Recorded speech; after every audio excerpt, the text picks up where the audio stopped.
Hello, everyone. Welcome back to our second day of the Webstival. This is the second Climate Europe 2 Webstival, and this is our second day. Thank you very much for all of you who participated yesterday. We were just talking about that. It has been an outstanding set of discussions. We are so excited about the outcomes already, and we are going to have far more today. So I'm not going to steal a lot of time from the next session. Just wanted to welcome you all back. And can we see briefly, Ariana, please, the slide on the agenda? We just wanted to provide an overview of what we're going to be having fun with today. So we will start right now in 1 minute or so with insights from concurrent projects, advancements in climate innovation. So Jara will be leading that one. And then we will continue with quality climate services for businesses. As you know, all these very aligned with our goals in Climate Europe 2, and especially this Webstival that has a special focus on businesses. So then we will have a coffee break, 30 minutes or so, from 11 to 11:30, and then we will continue, with a similar time allocation as we had yesterday, with some discussions on standardization and quality assurance for climate services for the finance sector. Then we will have our break for lunch, and we will continue with the final two sessions. Something similar to the one that I just discussed, but for the energy sector, and then some concluding remark and farewell between 3:30 and 4 p.m. today. So I hope that you all enjoy. On behalf of Paco and myself and the entire organizing committee for the Webstival, and from all partners in the Climate Europe 2 consortium. Thank you very much. And Jaro, the floor is all yours. Thank you, Angel. Good morning to everybody and welcome back to the second day of Webstival. My name is Jaro Misiak and I'm with the Euro-Mediterranean Center on Climate Change. Yesterday, we have heard about the mission adaptation, why it is established, what are the goals, why it's important for Climate Europe 2. So the transformative change for adaptation really requires conditions and a number of knowledge, and climate services helping the regional administrations to advance on the ambitious adaptation agenda. So we've heard about the difficulties the regional and local authorities have in facing these tasks of anticipating the climate risk and exploring how those risks might be managed and how the resilience could be built. Today, we will continue on this topic in this first session, but from a slightly different angle. So mission adaptation is funding a portfolio of projects, a part of the regional or local demonstrators. The mission is also funding horizontal supporting projects that are developing knowledge, solutions, or services that will be employed by the missions, regions, and communities. And we have selected and invited some of those projects. There are many more than we will be able to cover today, but those we will invite them by the next occasions and continuously as Climate Europe 2 unfolds. So today we will be hearing from 3 mission adaptation projects. They are dealing with very important matter that is important both for Climate Europe 2 in terms of those projects can benefit from the standards and quality assurance processes that are being explored in Climate Europe 2. And they also create new climate services that might serve as case studies for our project. And we can work in synergy in order to deliver quality assured and transparent and standardized climate services to all mission-related regions. So we will be hearing from CLIMAAX project. CLIMAAX project has already had a guest session during the first Webstival in March, but there is an interesting update and interesting opportunities both for the regions and communities as well as climate service purveyors or developers. So CLIMAAX is ready to launch a toolbox and framework, and Frederick Sperner-Weiland will update us about what's going on in this project. Frederick is the coordinator of the CLIMAAX project. Next, we will be moving to insurance and closing the protection gap. And another project of Mission Adaptation Portfolio is looking at that, how to harness the new climate simulations and knowledge products to advise how to develop new type of climate-related insurance.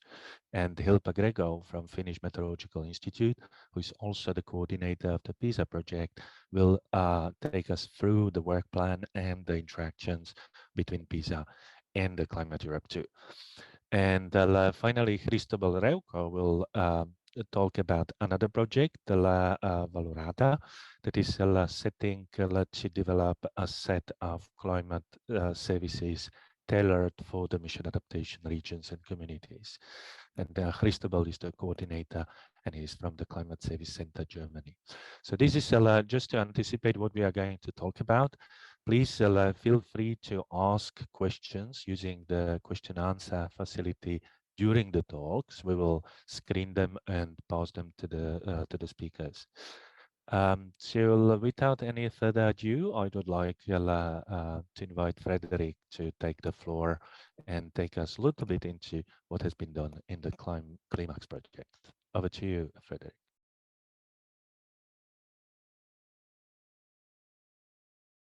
Yes, good morning.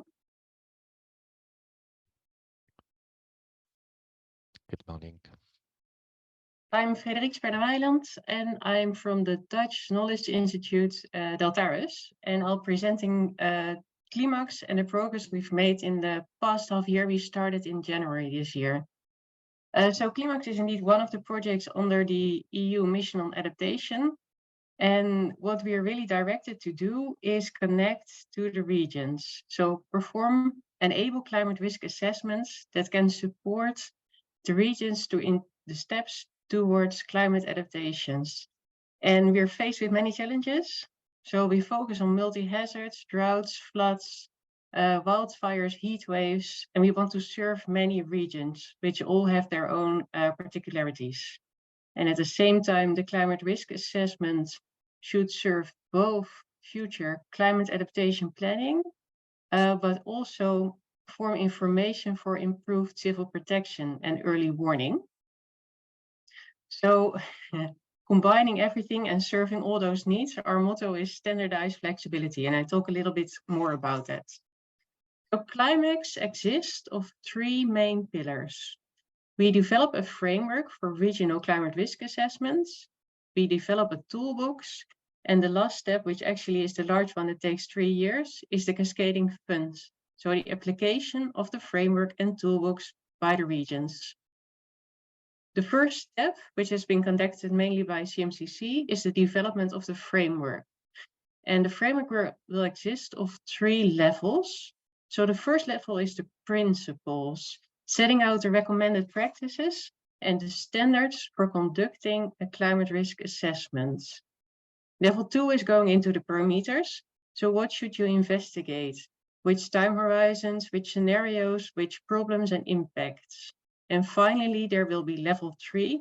So the actual instructions for doing the climate risk assessment at the local level and make sure that it can serve indeed the regional adaptation needs. So it's under development, but this is the principles of how the framework will look like and how it will be applied soon. So it will build upon existing frameworks, the international standards, and ones that have been developed in EU projects before. And it will account for multi-hazards and also cross-sectoral risks. And one of the important things for CLIMAAX is to involve local stakeholders and make it really regionally applicable. So then going to the toolbox, we connect to global data sets, but at the same time, we want to provide information at high spatial resolution. So we want to have something that's valuable to cities or to NUTS 2 levels. I'll get back to that in the second slide. We'll be forward-looking, so we have both the analysis of the past climate, but we will also look into what will happen in the future and how socio-economic developments may increase risks. And to be said, the toolbox will be a co-production, so it's us developing it, but in close collaboration with our pilot regions who will provide feedback and data. So a first glance of what this toolbox will look like. It's indeed a set of Jupyter notebooks but it will be available through a dashboard. And by using those Jupyter notebooks, we have the ability to connect to European data archives, such as the Global Data Store and the Joint Research Center Data Hub. And we'll set out these risk workflows standardized for the region for different hazards and integrate more relevant the local data. Well, finally, there's the cascading funds. CLIMAAX is supposed to fund at least 50 regions. So those will be projects of around 200k euro. And they should cover entire Europe. Regions with different needs, with different experiences. And currently we are setting up the open call documents, and that will most likely be launched November this year. And then there will be a second round summer next year. And it's open to any European region or municipality. And maybe good to say what can be expected. So it will be a lump sum funding to implement a multi-risk assessment at a regional level. We will provide access to the operational supporting toolbox and of course provide the framework. And there will be guidance and support available through our CLIMAAX help desk. So you're the one executing the project, but you can always reach out to us for assistance. And next to that, you'll have access to our network. So that's also the community of practice of CLIMAAX and all the other regions that are conducting a climate risk assessment. For contact info, you can reach out to CLIMAAX, but at the same time, we will make sure that we post everything on the MIP for Adapt platform. That may be familiar to you.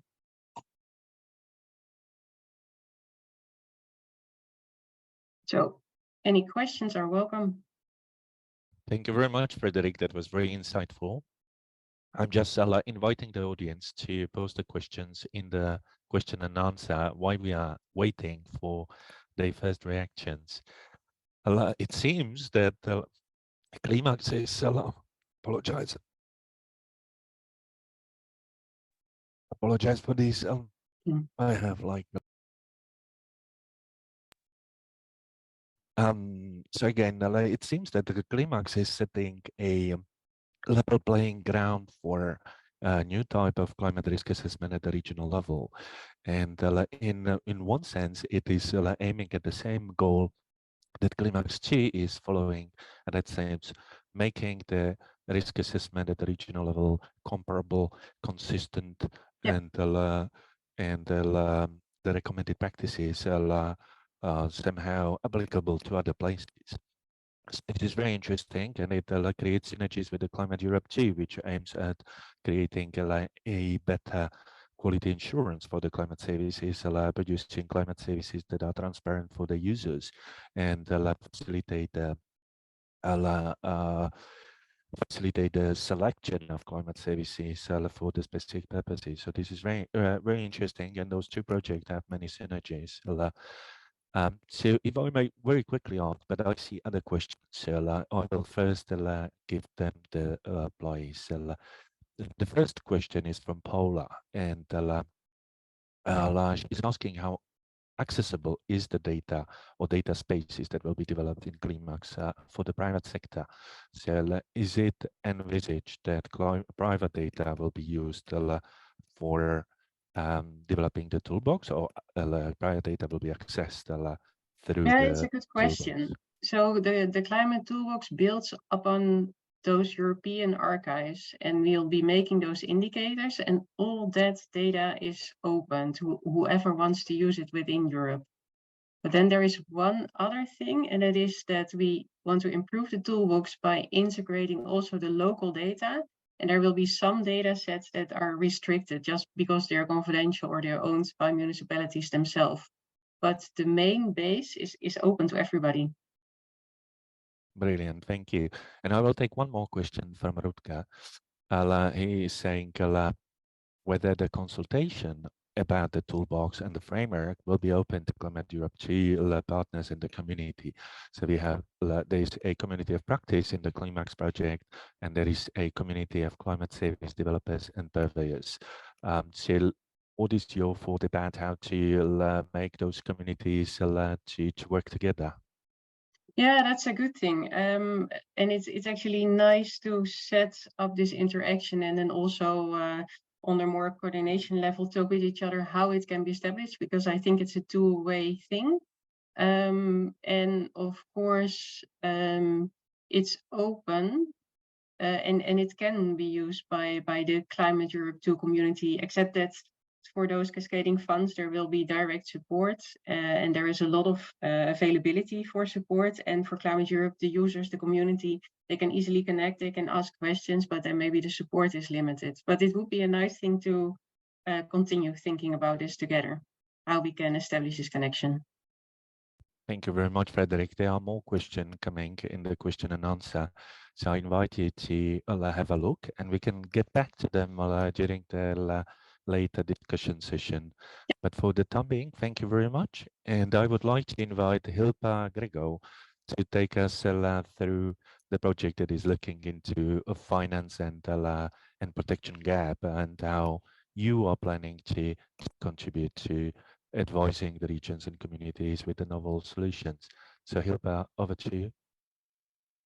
Thank you very much, Jaro, and thank you for inviting PIISA project to this wonderful climate Webstivals.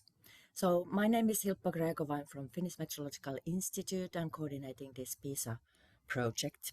It is about piloting innovative insurance solutions for adaptation.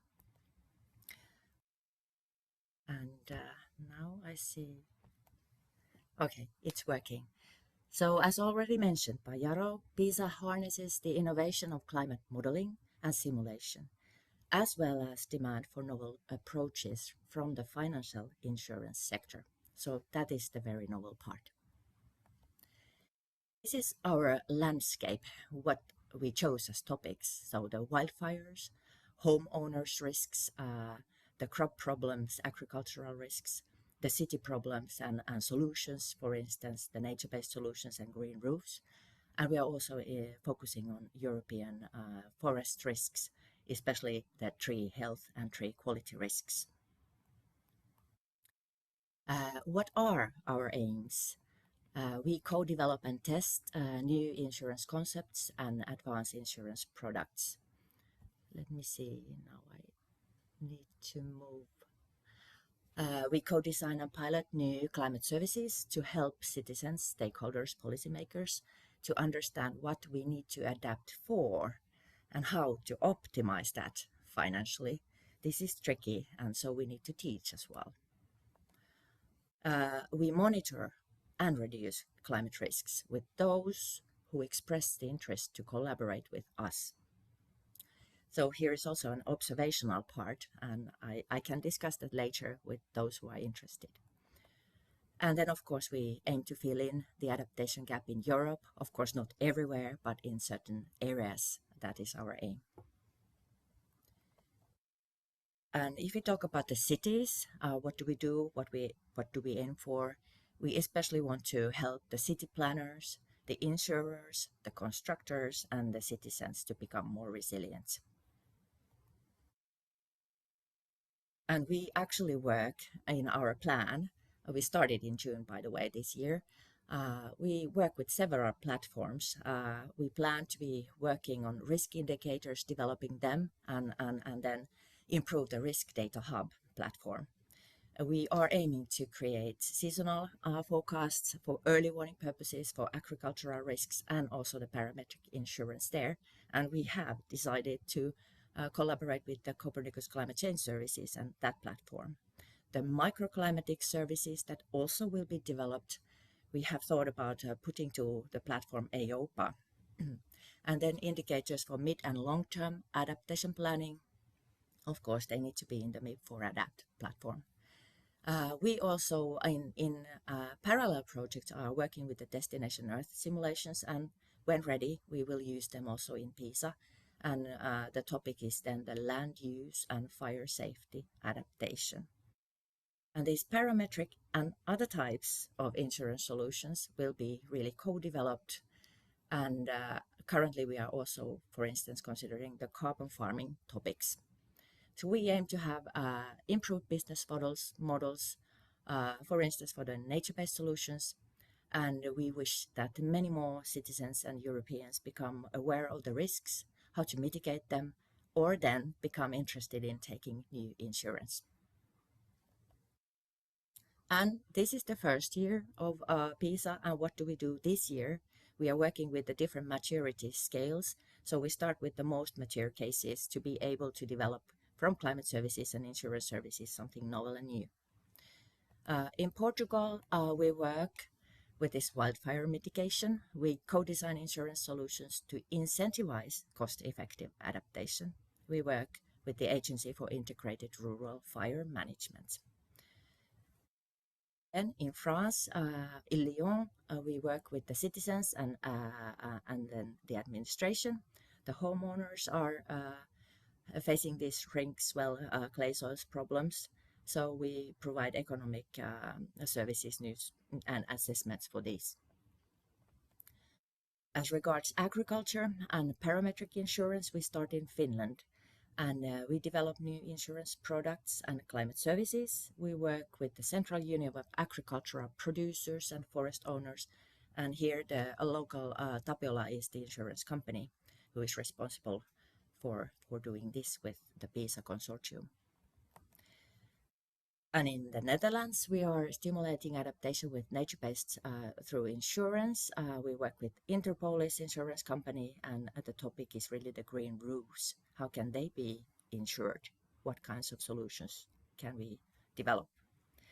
And as regards Europe and Germany and the forests, we, with AXA Germany, try to co-design forest insurance so that we can cover these climate hazards better than currently. So in a nutshell, designing the climate insurance schemes presents opportunities for climate services in multiple ways. Firstly, it allows for scoping innovative solutions that can be developed collaboratively by climate service providers and insurers.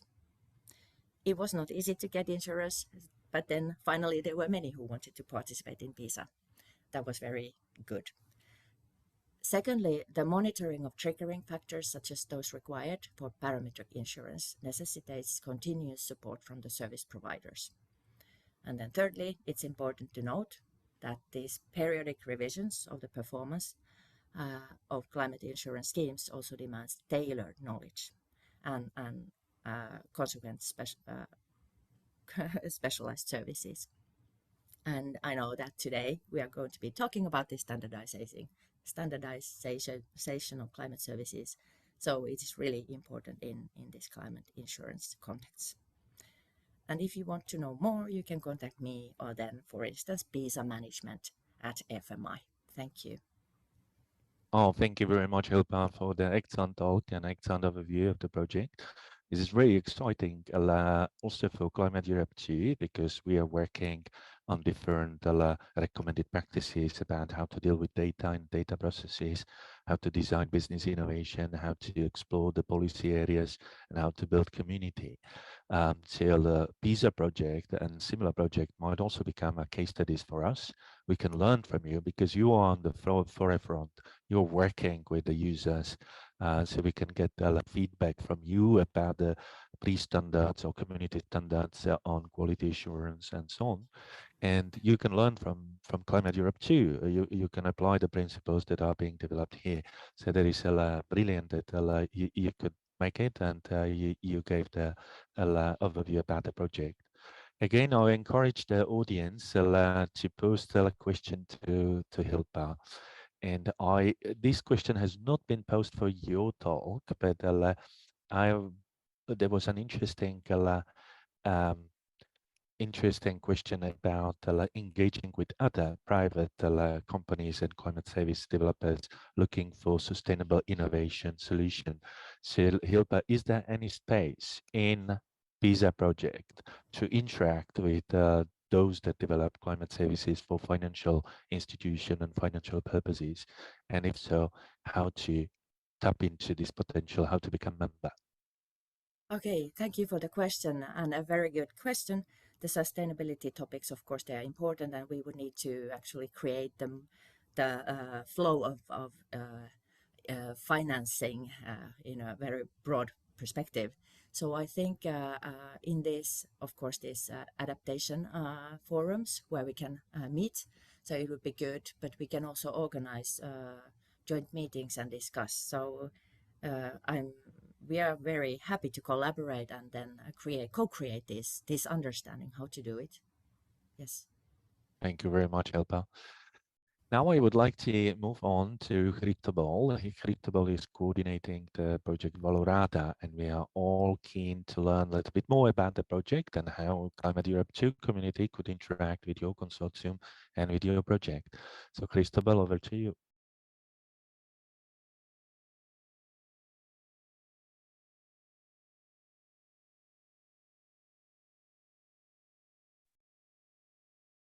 Thanks a lot, Jaro, and thank you very much for the invitation to the Climate Europe Webstival. We're very, very excited to present today.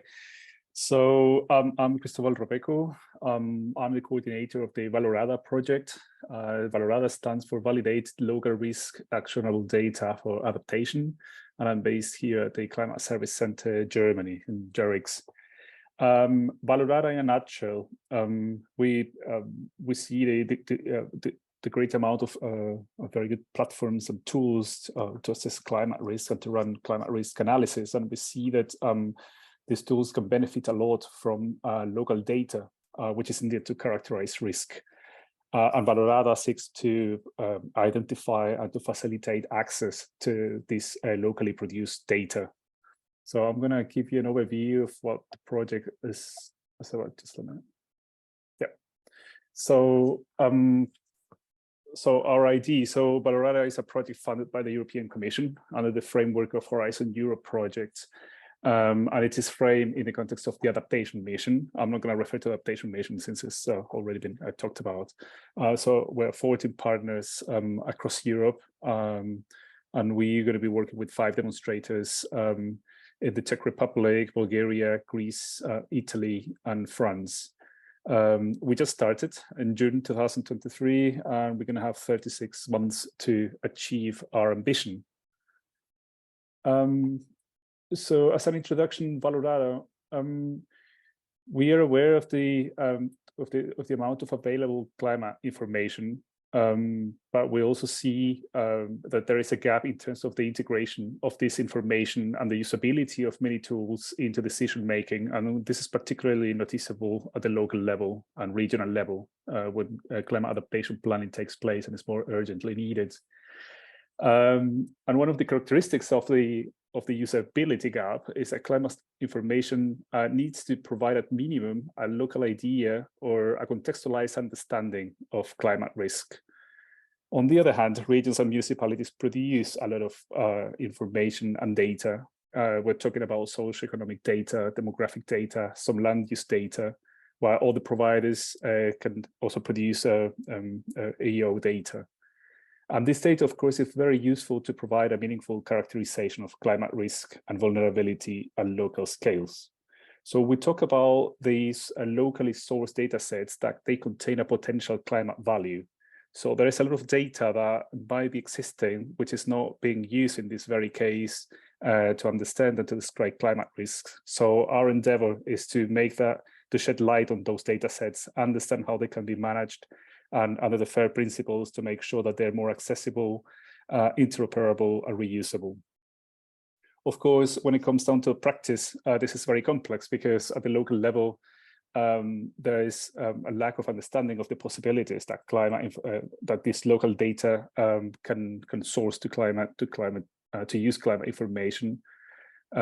Also at the local level, many times there's a lack of cooperation between the different stakeholders who provides the data, who can access the data, silo approaches to data management practices that might be poor, and many times because of the lack of capacities or simply the competencies to manage some types of data might be limiting the sourcing of this data. So there's a lot of complexities that we encounter when we move down to the local level in terms of how to access and use this data. So our goal is to realize the climate value of locally produced or locally available socioeconomic, environmental, Earth observation data, and to enable this connection with climate data and climate information. conceptually, what we mean by climate value is data that help us provide a collective understanding about climate risk as an issue of common concern. And of course, when we move down to that level, common concerns are very different. And that's why we need in many times to talk about hyper-localized data that might be disaggregated in different data sets. And that data needs to be also accessed and used. How we're planning to do this, accessibility and interoperability, we're going to be developing prototypical data processing and data manipulation tools to allow integrated analysis. So with the goal to connect this all different heterogeneous data ecosystems and practices. Now, one of the principles of our work, and this is very important, is that we want to build on existing data and information. So our plan is not to request new data being collected or new data being integrated, since we understand that already local governments and regions struggle to change administrative practices, and sometimes their competencies don't allow them to go beyond what they can actually do nowadays. So we want to rescue what's already there in terms of data and start working with that data and make sure that we can provide these tools and ensure the usability is built upon existing competencies and practices. In doing that, of course, our concept is defined within the conceptual FAIR principles. So maybe in terms of the concrete activities that we're going to be implementing over the next few years, we're oriented by these 4 questions. So which data is needed to contextualize climate risk? Then which data is already available for this purpose? What kind of, or which value propositions can enable granting value, basically collecting locally, connecting locally produced data, climate data? And how can we provide data manipulation tools that are usable in practice? And then how can we, of course, monitor and understand the effects of those tools? So we're now on the first part of the project, where we're still starting to work with the local demonstrators to explore the type of data they have. We're going to be running data value analysis, that value chain analysis in terms of to understand really where the data come from, who provides the data, and how can data be shared. So there's going to be a lot of engagement with the local communities. Our plan, of course, is by doing that we can generate these local communities for practice around the management of data. And then in terms of this engagement, then generate best practices and best recommendations, either to improve existing tools or to generate new tools that can facilitate the interaction of local data and climate data. One of the biggest challenges, I think, in VALORADA is on the 4th step, where we are planning to develop local catalogs. So our plan here is to develop metadata that enables people, local people to, municipalities or region to integrate, organize the data sets where they see the climate value and make them available in these catalogs. And of course, around the catalog, there's a lot of work with the communities, because we need to understand the data value chain and how these catalogs can better collect the different efforts and how they can make data more available. Then on the final step, of course, the interoperability aspect is central for this endeavor, in order to make sure that tools that can be used for risk analysis or other climate services can profit from having data already organized, so that they can go and pick this data and use it. So that reduces also the costs of actually implementing climate services on the ground. And finally, we're going to do an assessment in the last 6 months of this implementation part. And of course, we want to see whether it makes sense and how people are using the catalogs, what kind of best practices can emerge from there, and learn from the field directly what can be replicable to other regions in Europe in terms of this way of organizing local data. Thank you, Cristobal. I need to ask you to wrap up. Yeah. And this is just the final one. So here is for our communications. We're in LinkedIn and Twitter, and we have also our website launched just a few weeks ago. Thank you very much. Oh, thank you very much, Cristobal. This was also very insightful and very interesting for this community to learn about. So there are a number of interesting connections across the work packages in the work package in Climate Europe 2. We have work package 2 focusing on data processes. We have work package 3 focusing on business innovation. Work package 4 the policy. Work package 4 the market. And the work package 5, 6 the community, and 5 the policy. So there are a number of interesting connections with Climate Europe 2, and we would like to invite you to stay in touch with us and explore the synergies between the two projects. But I can guess your project is also relevant for CLIMAAX and might be also relevant for PIISA projects. So I invite Frederick and Hilpa to open the microphone, and we can look together into some questions that we have not been able to answer from the audience. I would like to start with the question from Roger, and this is primarily motivated by Frederick's talk, but of course this applies to everybody else. And Roger is asking the toolkit of CLIMAAX, but also the climate services developed elsewhere, to what extent the different capacities or capabilities of the users are taken into account. So, for example, in the CLIMAAX, do you assume that the users will work with the code and adapt it to their purposes? And also invite other speakers to reflect on this from their perspective. Over to you, Frederick. Yeah, within CLIMAAX, we enable the users to use the codes, but there will also be a dashboard on top of the codes. So for those only interested in risk maps, they don't need to do any coding themselves. They can view the maps. So indeed, there will be a lot of dissimilarity in the skills of people, which is totally fair and which we should support.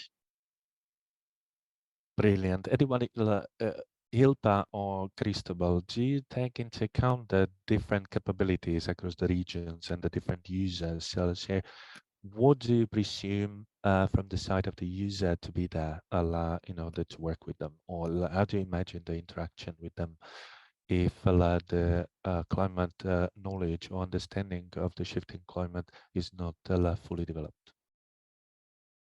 Well, Hilpa can continue here.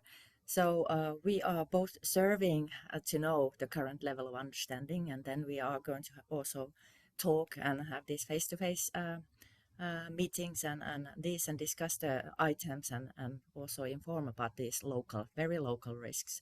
And very often, actually, the people are very aware what we've noticed so far. And all of these, for instance, these parametric insurance things will need to be also discussed. What does it really mean? So it's a lot of like learning and teaching both ways, also actually within the project. Oh, thank you very much, Helpa. Cristobal, would you like to reflect on this question as well? Yeah, absolutely. I think in the case of Valorada, one of the premises of our work is to understand how is it that people, local communities, municipalities, regions, they define risk and understand that in a very meaningful way, and within their reach, they can manage the data to characterize that risk. So with apart from the basis that the frontiers of that understanding of risk has to be provided by the local users at the end of the day. That's where we believe that at the end of the day, the usability of tools and climate information lays. Brilliant. Thank you very much. I would like to take another question for all panelists, and this is referring to the local data. Although the question was meant for Valorada and for Cristobal, I think there are some elements that the other speakers might want to elaborate on. So the local data, when we look at the standardized data coming from global or continental scale data coming from major providers like Copernicus Climate Change Service, they come with certain quality assurance, and this is standardized across the whole territory that is covered. When we start assimilating the local data, we are probably going through a number of different issues, comparability, the quality assurance at the local scale. So to what extent are you planning to build upon the local data? What are the low-hanging fruits in terms of exploiting, but what are also the challenges linked to the comparability or completeness across the Europe and so on? So, Christabel, would you like to start, and then Hilpa and Frederick at last? Yeah, thank you for the question. Very important. I think that on the general landscape, what we see now that we can build on existing projects, such as on the Inspire initiative, for example, to see what kind of local data is already available, which has already been standardized on the European level, and then look into those data sets and learn from there. Of course, there is going to be a lot of data sets that might not be so easily combinable with mergeable with existing climate data. So that's going to be a filtering process that has to be established through a certain specific criteria that we still have to develop, of course. Yeah, so I think that there is knowledge upon which we can build this understanding. What kind of data can be usable? This is not only a technical question in terms of implementing specific APIs to try to make this data to talk to one another, but I think it's the choice of what kind of data sets can really give you that, and what kind of quality you can derive from the data. But we need strong frameworks to really make that part of the exercise at the local level. Fantastic. And Climate Europe 2 is there to help you in developing those strong frameworks. Hilpa, what is your thought on this? Okay, as I mentioned in my talk, we are also developing this instrumentation and monitoring actually in parallel projects that are meant to be supporting PIISA. So for instance, in Finland, we are going to be having more measurements in the cities, and the city planners are actually very thrilled about this. So we are going to be in parallel developing the observational networks, connecting these data sets to the impact data sets, and then developing further these sort of climate impact services. So that's one way, for instance, in Finland. And I think that's the way to go elsewhere as well. Thank you very much. And Frederick, 1 minute, really short thoughts on these. I think within CLIMAAX, we foresee 2 phases. And the first will be the risk assessment really based on the European data, and that will ensure the intercomparability between regions. And then we will, in the second phase, allow the regions to implement their own data as well and to combine the two. But I'm not sure whether really implementing that very local data will be that meaningful to the EU assessment and the EU toolbox, but I think it will add a really lot of value at a local scale. Brilliant. Thank you very much, Jelle. Thank you very much for your insight. Thank you very much for the knowledge that you shared, and thank you very much for staying in contact with us. Before handing over to Angel to wrap up this session and move on the agenda towards the next one, I would like to take the opportunity to share advertisement that was shared by the Aspect project. The Aspect project is developing a new seamless climate information, and those that follow our webinar have Webstivals have already attended the guest session in March. But what they wanted me to share once more was the call for becoming a super user, which is closing down.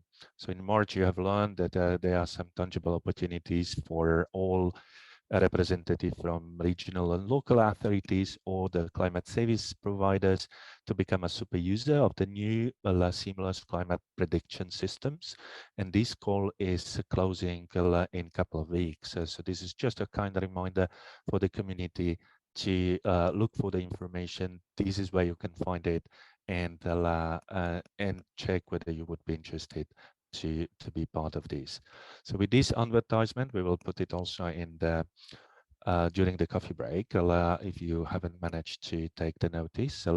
With this advertisement, I would like to close this session. So this is a part of our commitment to work across the project. Climate Europe 2 is an umbrella for a number of interesting projects developing climate services or benefiting from it.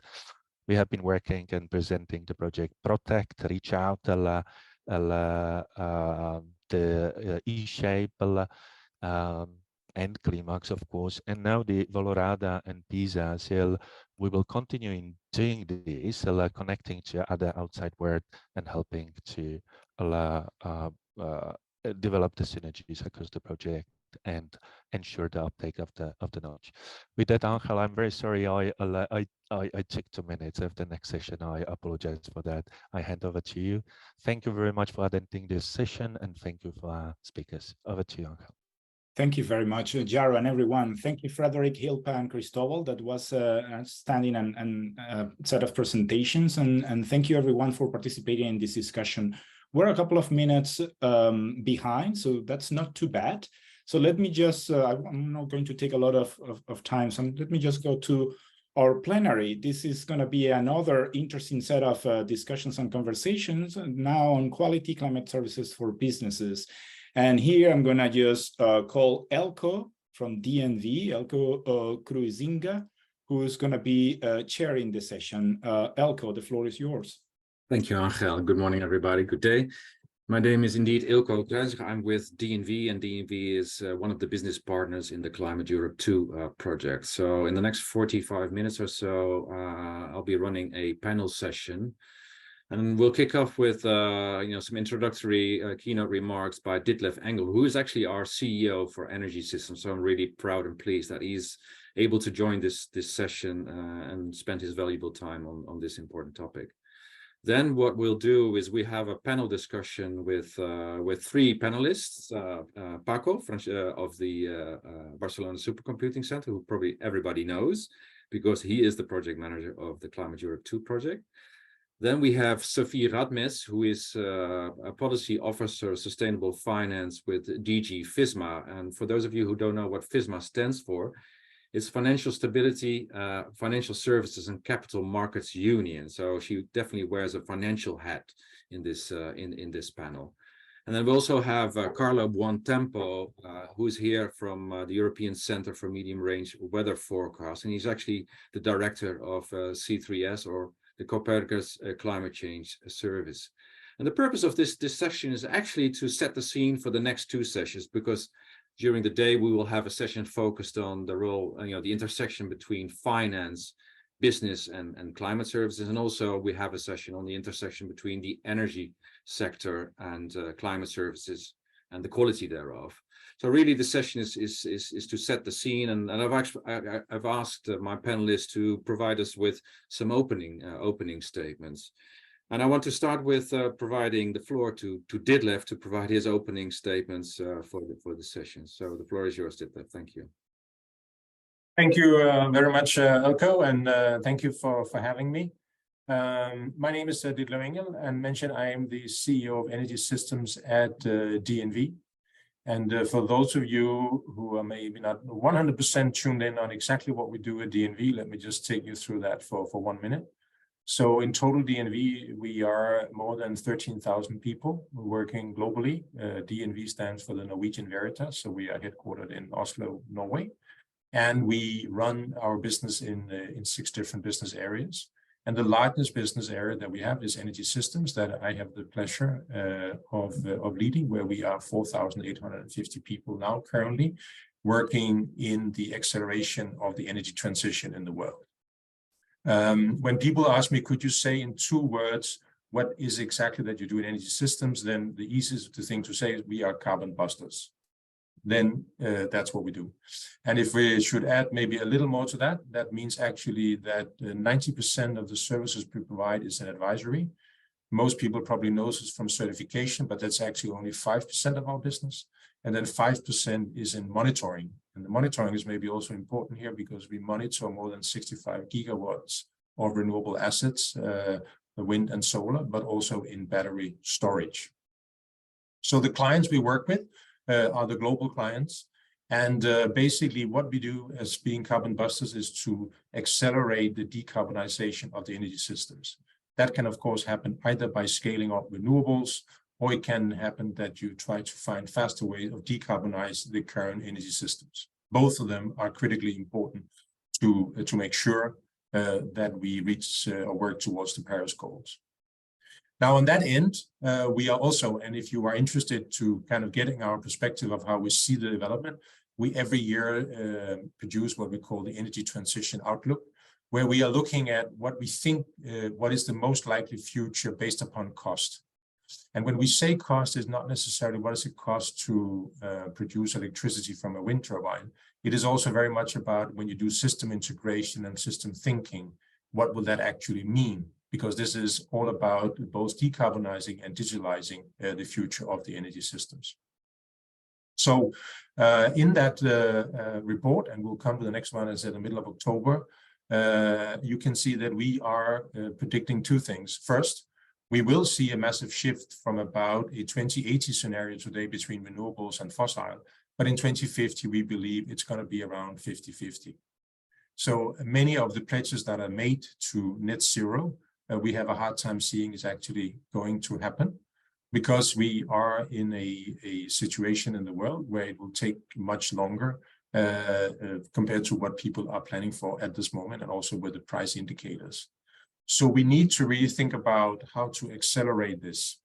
And we actually have the opinion that we do have the technologies that we need. However, we need to deploy them in a different way. And that, of course, also means to a lot of the discussions here around what are the climate services for business. There is today, obviously, a lot of uncertainty around in the market. What should we expect? And that nobody really knows, because nobody knows how the emissions will evolve.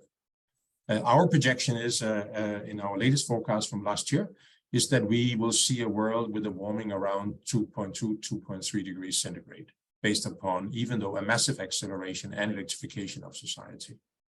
Now, how exactly that's going to translate into the climate services, I think the real answer to this is that we know that we don't know. And therefore, that is the kind of the mindset of which we have to approach this. But what I would also like to say is, having been involved in, I've been with DNV for 7 years, but I've been involved in the renewables business and working closely with the UN and others since 2005. That what I at least start to see now, and that is maybe something to reflect over, that many of the projections that have been made all the way back to maybe in the early 90s when we started the whole COP systems, maybe try to look at what they were forecasting and where we are heading. And as far as I can see, and I'm not a scientist, nor am I a climate expert, but at least what I'm experiencing and seeing is that many of the things where people were criticizing that we were in our climate predictions too conservative, actually looks like that they were not. They were just the opposite. Or they were really too conservative, where people say they were too much doom and gloom. So it's probably important to reflect on what is actually what we have seen happening over a number of years, and how should we think about this going forward. And in this work, it's also clear that it's not just an exponential curve we're working with. We need to prepare for a lot of different scenarios, and we have to build that into our modeling. We, however, are absolutely certain that the electrification of society powered by renewables is the cheapest way, not just good for climate, but also from the economics, is the cheapest way of doing it. So the exactly deployment that needs to happen and the scale of which needs to happen will mean a massive build out of wind and solar and a massive electrification. And all this is much more of implementation and a planning challenge than it is a cost challenge. So we are, let's say, very technology optimistic about what can happen on the energy transition. We are somewhat more regulatory pessimistic of the speed of which it's actually happening in many countries in the world. But that has nothing to do with the technology. That has to do with the way that we try to deploy it. So where does that leave the quality for climate services? As I said, we do a lot of monitoring. We actually also have recently made some acquisitions in the space to further improve that those services from our part. And we are very delighted that we have the opportunity to work together with many different stakeholders, like, for instance, here, the Barcelona Supercomputing Center that I actually had the pleasure of visiting earlier this year. And I think it's very exciting that we need to use these new tools, and we have to try to think about how we can scale this much faster. But also, very importantly, how can we give policymakers a better sort of window of what they should expect and embrace from. And because we all know that getting to 1.5 will require something quite extraordinary if that is going to happen. We have actually, DNV tried to model that if we were going to deliver on Paris, and we call it the Pathway to Net Zero report, which you can download for free at dnv.com. And there you can actually see that we have split the world in 10 different regions. because it is very clear that the starting points of the regions are very different. So our view is that in order to get to Paris, some regions cannot go to zero, they need to go to minus. And that's why in the future, it is not just a question of deploying a lot of renewables, but it is how do you build the best portfolio in the regions in order to make sure you get to the 1.5 degree centigrade. So what we need to think about going forward in the climate services as well is not just having a discussion, does carbon capture cost more than solar? No, it's a question of how do you build the best portfolio and the most economic portfolio that makes sense in order to deliver, if you really want to deliver on the Paris Agreement. And there you will see in that report from the 10 different regions, because the starting points are very different, each region has to do significant things, but some obviously have to do even more because they have better starting points. So we are, for instance, in Europe, we have to go for sure to minus, because there are other parts of the world where it will be impossible to go to zero based upon the starting points and the challenge that they have. So all these things, I think, is important to keep in mind when we look upon what people are ready to invest in and also what kind of services are needed. But of course, it is very hard to predict that. But we are, as I said, to sum it up, we are very optimistic about the role that technology can play, and that the cost of technology and the cost of society will actually be lower, because as we are scaling these technologies, you keep getting much more for the dollar that you invest. So when people are saying today, can we afford this transition? Our view is, and that is not even paying for the impact of climate, but actually just looking at the dollars today, it will be at the end cheaper to run an electrified, decarbonized system than the system that we're running today. And that, I think, is very important to keep in mind. So it is not about cost, it is about deployment. And the faster we will deploy it, the less we will pay at the end if you add in also the cost of climate. I think I will leave it at that, Elko. Thank you, Ditlev. Yeah, thank you for painting this big picture. I think that's really, really useful to have that big picture in mind as we undertake the work in Climate Europe too.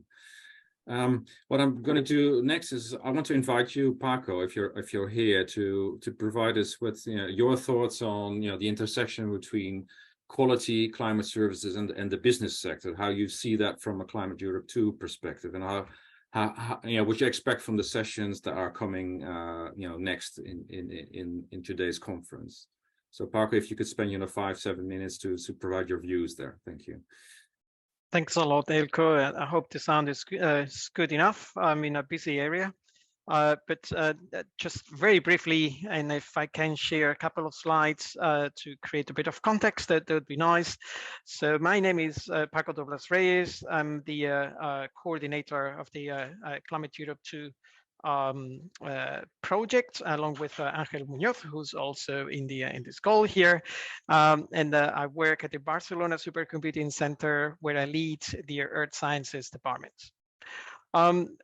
Very quickly, I would like to offer just a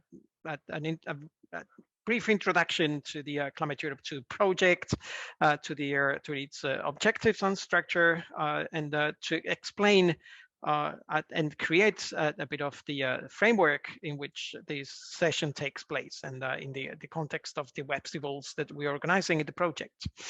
Climate Europe 2 is focusing on 3 main objectives. The first one is the development of standardization recommendations for the Commission for the standardization of climate services, for taking into account that not all the components of the climate services might be susceptible to be standardized, and still we would like to identify which are the good practices and the recommendations for the community, so that they can provide climate services that are quality assured. The second objective is the support of an equitable European climate services community. There is obviously a very strong European focus on a project like Climate Europe 2, but it's not the only one, and we are not exclusively looking into European problems, but we are aware that standards have global perspective, and that means that we need to also be aware that climate services are not developed and are not implemented in the same way all across the world. And finally, the third objective is deriving from the first two, the goal with the standardization and the development of a quality assurance framework, plus the support of the equitable climate services community, is to increase the uptake of climate services in the among those that are climate sensitive, working on climate adaptation, climate mitigation, and disaster risk recovery. And to do this in an equitable manner and in a quality assured way. And this requires working with a community and an audience that is very varied. I repeatedly remind the partners in the Climate Europe 2 project that this is a networking project. It's supporting. It's a project that aims at supporting the community, and it involves a lot of talking and a lot of listening. And this is one of the reasons behind the efforts that we put into creating these Webstivals. The Webstivals are one of the opportunities that we have to really engage with communities that preferably are outside academia, which is our comfort zone, and allows us to get closer to the economic sectors and the business communities that are supporting and are delivering many of the climate services that are reaching society, and at the same time are getting closer to the climate services providers and purveyors that are in academia, but also in the public sector, and that are so far being mainly provided by the Met services and well, big actors like the Copernicus Climate Change Service, but increasingly this is happening as well from the private sector. And it's in this context in which we are very interested in identifying what works, what doesn't work, why it doesn't work, and why all these different aspects that are part of the components of the climate services require an analysis to define what are the minimum requirements to provide quality assured services. Thanks very much, Elko. Back to you. Thanks, Paco, for providing this very useful overview of the Climate Europe 2 project. And I want to hand over to Sophie. I know you're also going to share some of the slides, so if you could do that, thank you. So Sophie Radmes of DG FISMA. Thank you very much, Elko, and good morning to everyone. Let me just share my slides as well with you.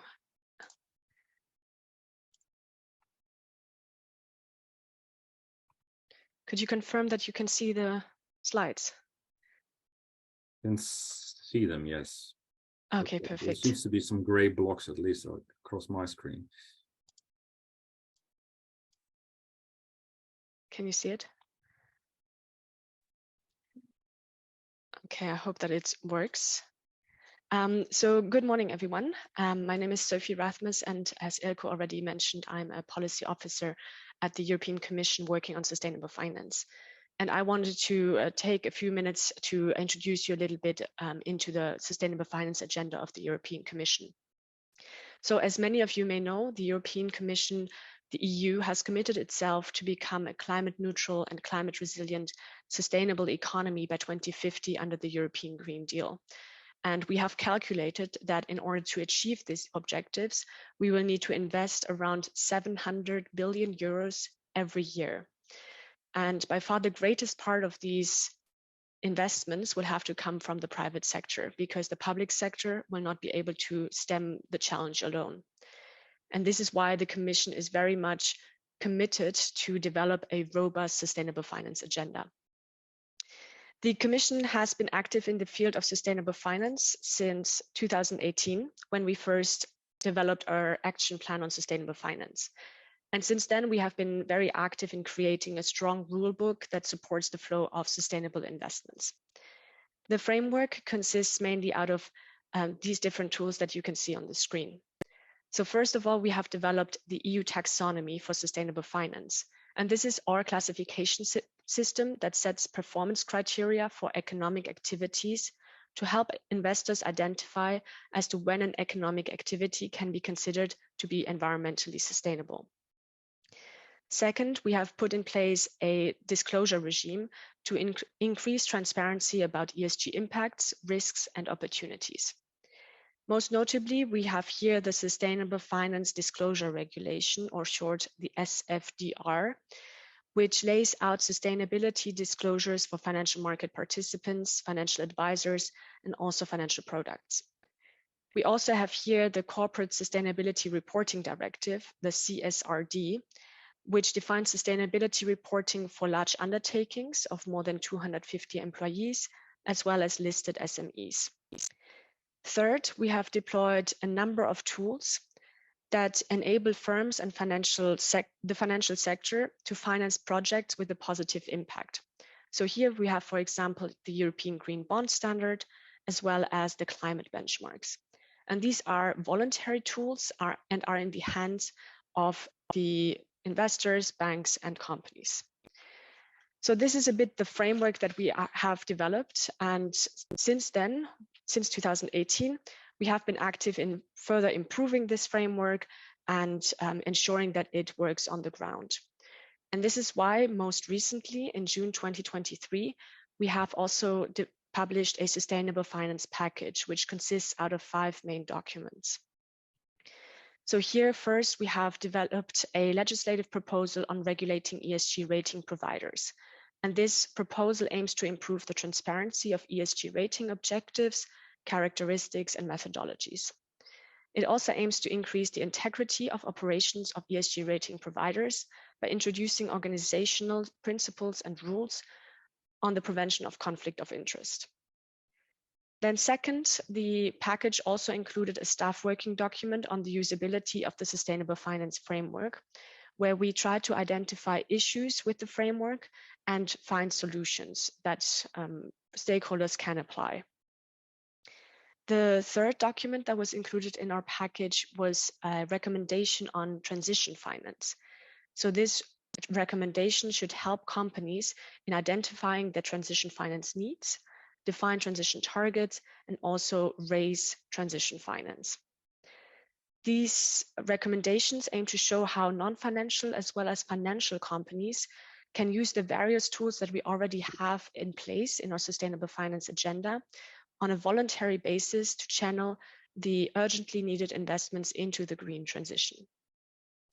Lastly, we have the Environmental Delegated Act of the EU taxonomy that was included in the Sustainable Finance Package of June 2023. And this Taxonomy Environmental Delegated Act added economic activities to our existing classification system that can make a contribution to the environmental objectives of sustainable use and protection of water and marine resources, the transition to a circular economy, pollution prevention and control, as well as the restoration and protection of biodiversity and ecosystems. The package also included amendments to the existing Climate Delegated Act of the EU taxonomy, which focuses on the climate objectives, so climate change mitigation as well as climate change adaptation. And by adding these new activities to the EU taxonomy, we are really trying to increase the usability and the potential of the EU taxonomy in scaling up sustainable investments in the EU.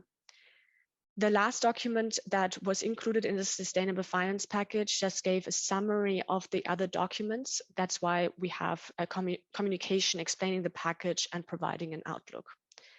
But if this last topic about the EU taxonomy already sparked some interest for you, then please also attend the next session where I will go more into depth into what the taxonomy is, how it works, and with a specific focus on climate change adaptation. And with this, I hand over to you, Elko, again. Thank you. Thanks, Sophie. This is an excellent overview. I like the sort of broad picture thinking in the first session on business. So this is really, really useful. So our final opening remarks from one of my panelists is from Carlo. There you are, Carlo. So I'm not sure whether you want to use slides, but you have 5 to 7 minutes to provide your opening statements. Thank you. Thank you very much, Elko. Thank you for having me. It's a real pleasure to be once more in one of these wonderful panel of Climate Europe. I'm the odd one out, the only one with a black and white image in your opening slide, and I don't have slides, so I will stick to just a few top level thoughts. So I'm Carlo Bontempo. I work for ECNWF, which is the European Centre for Medium Range Weather Forecast, where I lead the Copernicus Climate Change Service. And I've been working in this space, as some of you know, for quite some time. And so I'm tempted, if not to draw a conclusion, I wouldn't dare, but at least try to identify some commonalities in the interface between climate data, climate information, and on the one hand, and decisions on the other. And I guess it wouldn't be, just to summarize in one word, is not an easy interface. And I often say, especially this year, where we had so many extremes, and I face many questions from media, I often say that we are not blind before the massive challenges and changes in the climate system that we are facing. So science and technology, as also Ditlev mentioned in his opening remarks, come in our support, and it would be fool not to use the tools and the data to support our societal transition. But as climate scientists and as people developing climate knowledge and data, I think we are often blind, or at least myopic, when confronting with the complexities of the human dimension. I think the very people who run this amazing high-resolution simulation, or the engineer and technicians who develop the next generation of satellite mission, at times have simplistic, if not naive, understanding on how decisions are taken on the ground.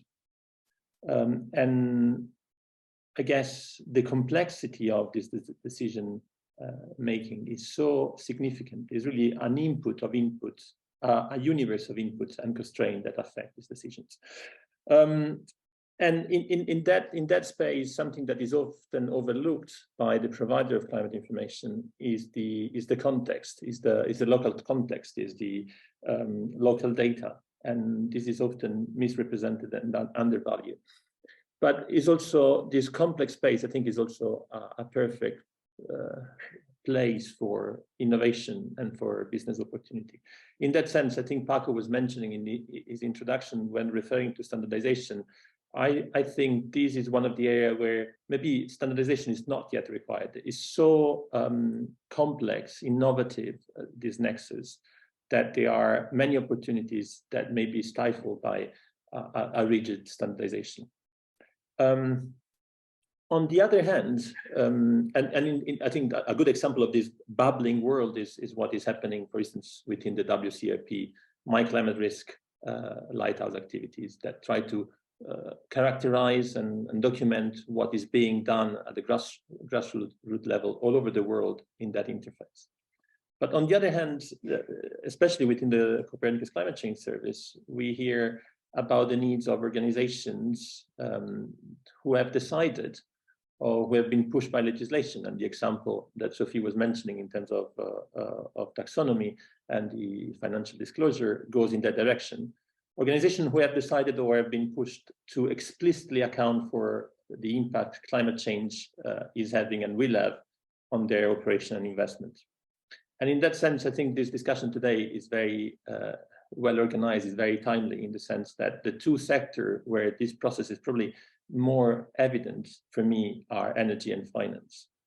And for instance, in our interaction with the European Investment Bank, and we'll hear more about it later, but also with the World Bank or the Green Climate Fund, the World Food Programme, and so on and so forth, there is a need of using complex climate data in a standardized ways. They need to be part of a complex but traceable decision support system or decision-making system. And if we want that to work, then this insight, this data need to be standardized, quality control, and operationally produced. And that's often still not the case.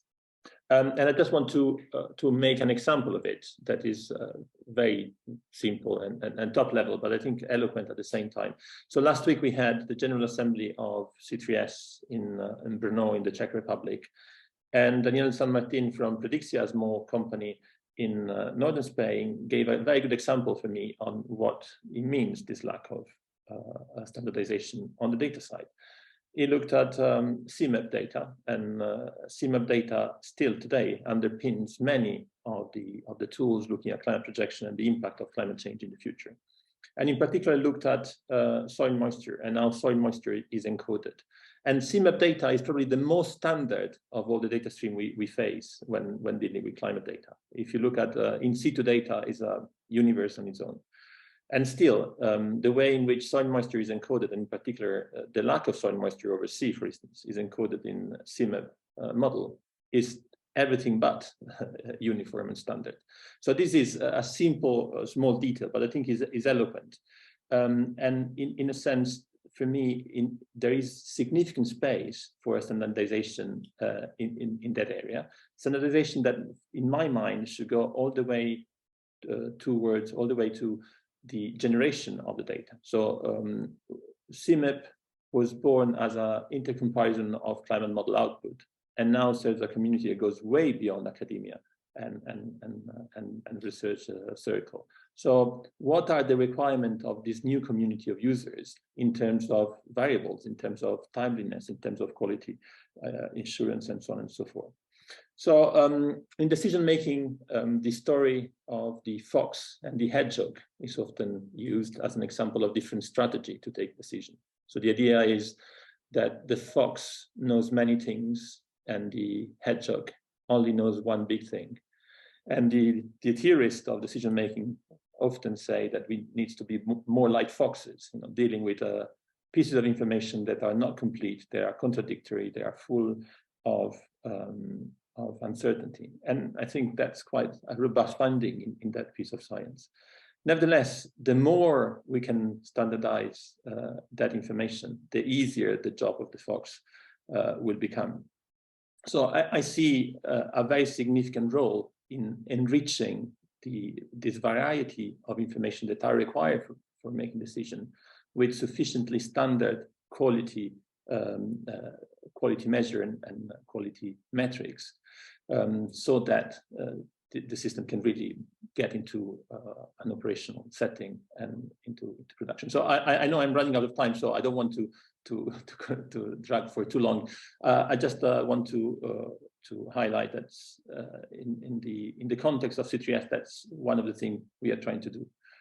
So working on the standardization of the input, working on the FAIR principle in terms of access to data, so making the data findable, accessible, interoperable, and reusable. And we very much look forward to continuing working with Climate Europe and seeing how much more we can push the standardization in this area. Thank you. Thank you, Carlo, for these words of wisdom and some very sort of poignant examples as well to make it real for us, all.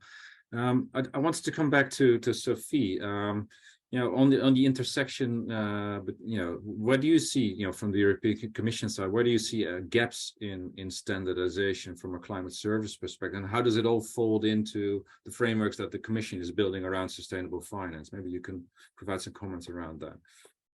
Yeah, thank you. So on the EU taxonomy for sustainable finance, the classification system that I briefly introduced just now, we have the Delegated Act for Climate Activities that we adopted in 2021. And here we have around 200 economic activities that are covered in the EU taxonomy so far. But of course, not all economic activities that could make a substantial contribution to climate change mitigation or climate change adaptation are already covered. So these gaps kind of create a lack of all businesses being able to report on taxonomy alignment.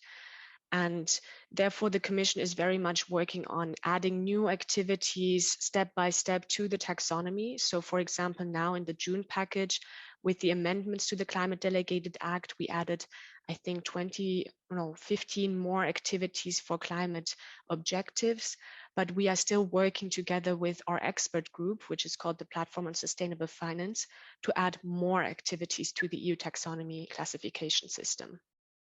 Thank you so much. That's very useful to know. Maybe come back to Carlo, because you triggered something. I mean, this sort of balancing act between being innovative and standardization as well at the same time. So what would be, if you would be the the ruler of the world, what would be your sort of recommendations for standardization while respecting the innovative nature of the requirement basically as well? Because that's a bit of a balancing act that we also see in the whole Climate Europe 2 project as well. So the one school says innovative, don't stifle innovation, whereas the other says, you need to have standardization to create a level playing field. Well, I think first of all, I think it would be a very worrying world if I had full control of it. So hopefully it would never happen. But joke aside, I've overlooked, or maybe I haven't fully engaged with all the discussion on the standardization that have taken place in Climate Europe 2. So I feel that maybe the discussion has moved on. In my mind, there is that dichotomy, so to some extent. On the one hand, we want this standard to exist, otherwise the interface won't work.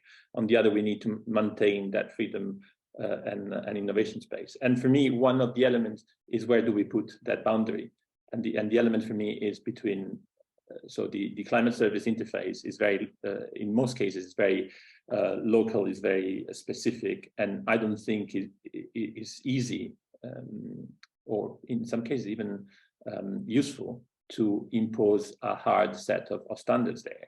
On the other hand, having standards on the underpinning sources of data, of information, on the quality assessment, as I was alluding to in my remarks, I think it not only would be very beneficial, but actually can promote innovation, can promote interaction. It's a bit like, we need to have standards. You can have the car or the means of transportation you like, but at the end of the day, at some point, you have to stop and put petrol or electricity in, and having a common diameter for the pipe to bring in the petrol, or the plug for your electric vehicle, is essential.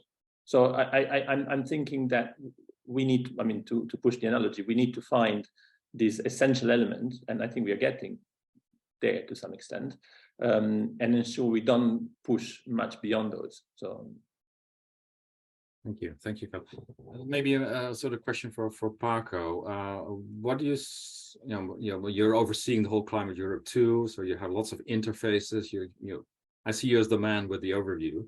So what would you consider to be developments that particularly the finance and energy sector should take note of, as seen from the Climate Europe 2 project as well? What do you think they should take note of? From my side, more than what those sectors can take from Climate Europe 2, the really relevant thing is what Climate Europe 2 can take from these sectors in terms of experiences and in terms of requirements, and the way the decisions they make, and the information that they are actually using in this context. So somehow the development of recommendations for standardization should build on existing experience. As you and Carlos said, it's very important not to mess up with innovation, and to give innovation all the space that it needs. But somehow it's absolutely necessary is to protect the user, to guide the user, and to make sure that there are no real disasters, not coming from natural disasters, but from the use of the climate information that we currently have. So far, the concept of liability in terms of the information that is being provided is not on the table concerning mitigation and adaptation, but it's a matter of time that this will happen.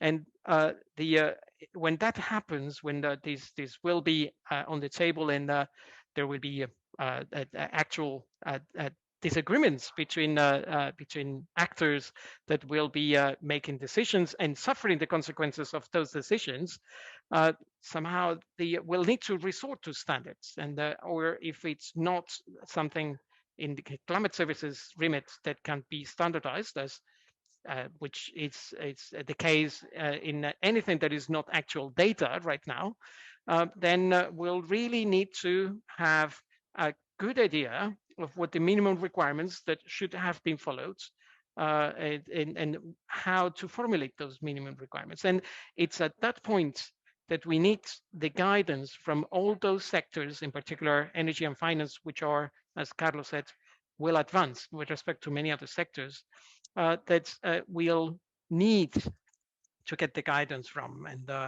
to learn from. And this is what we are expecting to get from this Webstival session. Great, thanks, Paco. Yeah, just the last 1 or 2 minutes, I want to provide, give Sophie and Carla the opportunity to provide some messages to the Climate Europe 2 project. So, not being ruler of the world, but from where you're sitting, basically. So maybe Sophie first. What would be your messages to Climate Europe 2 project? So, your dreams and hopes around this project. Sure. So I think my dream would be that to familiarize yourself more with the EU taxonomy, because it's a very powerful tool. It's very much in its first steps, and we're only seeing the first numbers of taxonomy reporting coming in now. But it's a powerful tool not only for investors, but also for companies in planning their green transition. So if you have more questions on the EU taxonomy, please also follow the next session or feel free to reach out to me. Thank you, Sophie. That's useful. Carlo. Well, for me, there are two key elements. One element is a space for discussion, as Paco mentioned before, and I think that's really useful. This is new territory. We haven't been here before, and so we need to discuss. We need to understand the limit, the options, the opportunities, and doing in a multidisciplinary framework, I think, is particularly important because, as I was sort of saying in introduction, many climate scientists think in terms of climate science, in terms of models and so on, and maybe do not have yet a full appreciation of the other side of the equation. So I think this discussion are fundamental. And secondly, push us. I think Climate Europe 2 is in a good position to push us to do things differently, in a different way. And we are very open to hear what is needed, what is required, and how we can modify our offering in terms of data service tools or communication effort in a way that is more, that fits better the community of users we want to target. Thank you.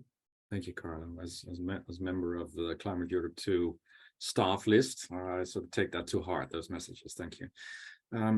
Just before I hand back over to Angel, so I first want to thank all of the panelists and also my CEO Ditlev to offer up your time to provide these insights. It has been an excellent sort of stepping stone towards the detail of the next 2 sessions during today.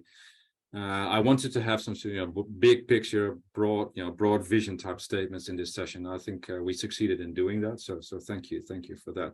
I do want to invite you to go to the next sessions as well, because then we will go deeper. Sophie will be there to talk a little bit more about the finance side. You will hear more detail around the energy side as well, because those are 2 key sectors we believe that need to take note of whatever is happening around the climate services landscape. Angel, you wanted to have some time to provide some housekeeping announcements, right? So over to you, Angel. Thank you. Yeah, absolutely. Nothing else on my side to say. Thank you, Elko, for the chairing, and thank you to all the participants and the panelists, not only for this from this session, but from the previous one. Now we have our usual coffee break, 11 o'clock, and we will continue enjoying the outstanding soundtrack, I'm going to call it, the Climate Europe 2 soundtrack, that I don't know, for those of you who already were here yesterday, probably you will see that they are like basically a signature of these Webstivals. So we will be back at 11:30 and to talk about the standardization and quality assurance of climate services for the finance sector. So please keep tuned. See you in a little bit. Thank you. Despite repeated warnings of dangers up ahead, the captain won't be listening. Hello, everyone. Welcome back. It's 11:30. And because we have a packed agenda with a lot of fun and very, very important discussions, I am just going to introduce you to Karin Adstrom from the Climate and Environmental Policies section at Rumble, who will be chairing this session. So Karin, welcome. Thank you very much. And the floor is yours. Thank you. So could you just confirm, Angel, that you hear me and see me? Loud and clear. Okay, that's great. Thank you. So welcome, everybody. Very happy to be here. So this is the second event or session of today for the Climate Europe 2 Webstival session on standardization and quality assurance of climate services for the finance sector.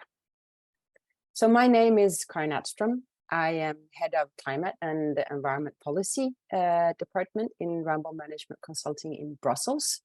And I will be your moderator for this session. So within this project, Rumble is helping to understand what the conditions for successful climate services standardizations are at several policy levels across Europe and try to contribute to the definition of data and climate services requirements. This session will offer an overview of the opportunities and the needs for improved uptake of climate services in the financial sector, from existing regulatory frameworks to pioneering voluntary initiatives. So we all know that climate change impacts across the world are already very visible, and we've seen it this summer as well, with more intense and frequent extreme events such as droughts, floodings, storms, or wildfires are hitting the headlines at an accelerating pace and hitting the lives and livelihoods of people, businesses, and nature. So while speeding up efforts to limit greenhouse gas emissions, it is also essential for communities to invest as of now to reduce or avoid these climate change impacts. Over the last few years, climate and adaptation finance has steadily increased, yet compared to mitigation efforts and also the policy focus on mitigation, meaning reduction of emissions, adaptation finance is somewhat lagging, and according to the current estimations are not covering the levels of funding estimated as necessary by the United Nations to respond to existing and future climate change impacts and extreme events. So if public sources and public funding have been the main source of adaptation so far, private sector has a really important and crucial role to play as a service and product provider and as an asset owner. In that matter, addressing adaptation issues can be a clear opportunity for many businesses and financial institutions. And the first step to increase their resilience and the level of adaptation finance available is to understand and assess climate risks. And as a part of the efforts to mitigate and adapt to climate change, the European Union has recently developed several directives and tools, meaning legislation, also financing mechanisms, allowing to redirect financial flows towards greener and climate-proof activities. Companies targeted by these regulations will have to gradually align with their requirements, including reporting on climate risks affecting their assets and activities. So knowing the leverage factor of financial flows in the transition towards a greener and more resilient economy, voluntary initiatives anticipated the regulation to allow both businesses and financial institutions to better integrate climate risk screening into their processes. In today's presentation and panel discussion, you're about to hear and listen to experiences sharing on how businesses and financial institutions already rely or create new climate services and risk screening methods to improve their climate risk resilience. So this session is organized in two parts. The first part will focus on the EU regulation and voluntary initiatives that give businesses and financial institutions guidance on how to better consider climate risks into their reporting processes. The second part of the session will be organized around experience sharing on how businesses and financial players address climate risks and what support climate services standardization could bring and is already bringing to them. But before we get started, I need to give you some ground rules. So please keep your microphones muted. They have been shut, so you shouldn't be able to unmute, but this is important so we don't have any white noise that impedes on hearing the presentations. Please use the chat to post your questions in English to the speakers. You can do that during the QA session or also during their intervention. So there's a team of facilitators that are looking at the questions and will read them to the speakers during the QA. And I also need to inform you that this session is being recorded so that you're aware of that. Before moving on and going into the actual content of this event, I'd like to invite you to a few questions in a Menti poll. And this is mainly to get to know each other and to know who is present in the audience today, and also an idea of how much experience have you had with climate services, either as a provider or as a user, and how you perceive it from that perspective. So you can either scan with your phone the QR code here, or you can tap in Menti using the code which is on the screen. And there should also, I think, be a link that you can click on in the chat of the event. So I'll wait a little moment until everybody hopefully comes onto the Menti.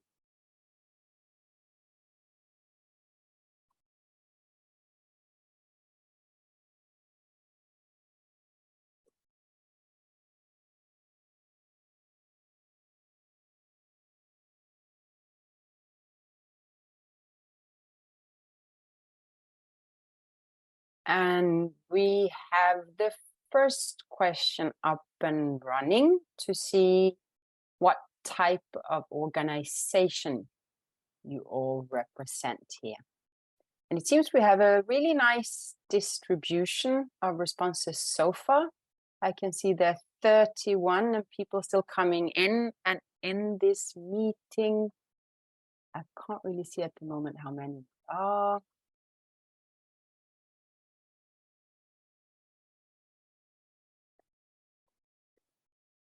It should be 102. So let's see if more people start responding before we move on.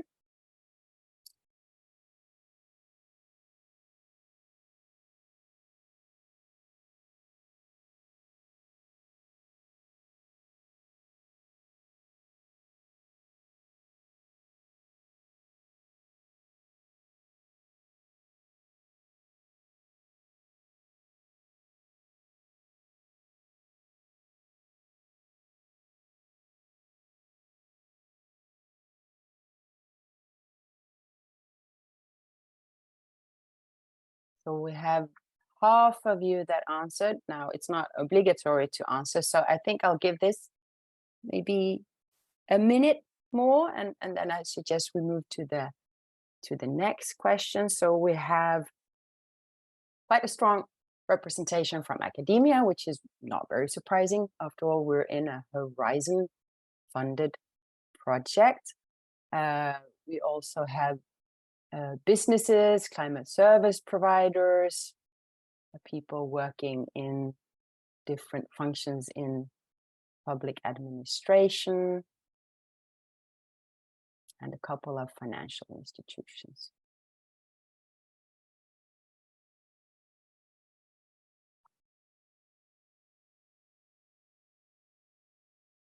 Let's get to 50 and then we. Thank you all for responding.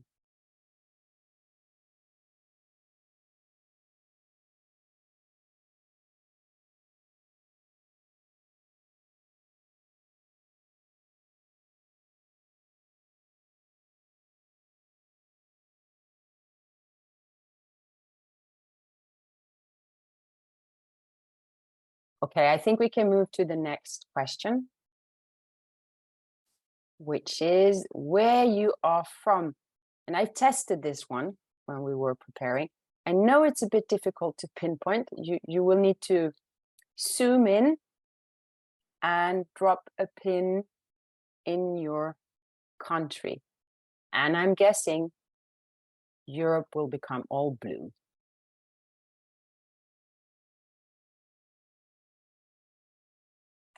And I'm not too sure. Could you see maybe on your side, Alice, if you can zoom in on the responses so we can get a bit more granular view?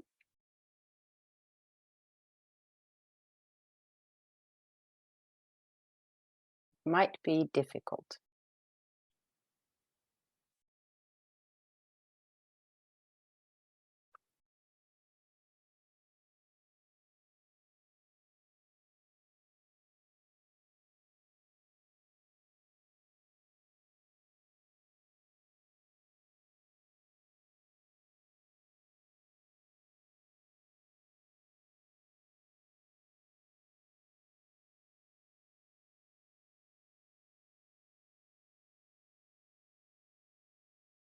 Well, I think we have a majority of people from Central Europe, if I can put it like that. And then we have a few people, there's somebody here from Middle East, maybe.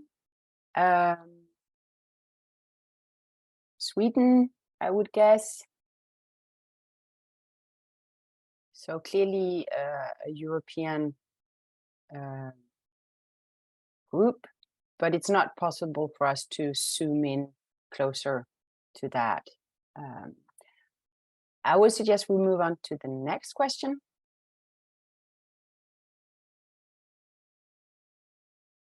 And this is actually the last question. So we'd like to know, what is your current use and knowledge about climate services?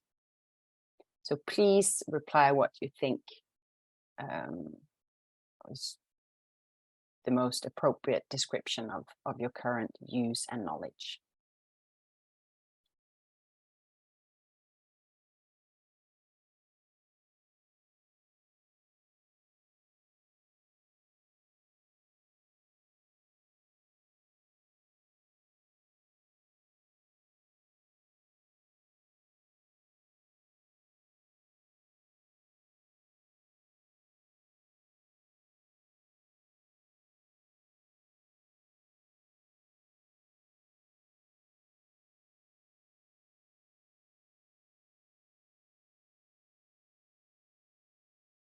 So we can see that for the great majority here, it's people who either use or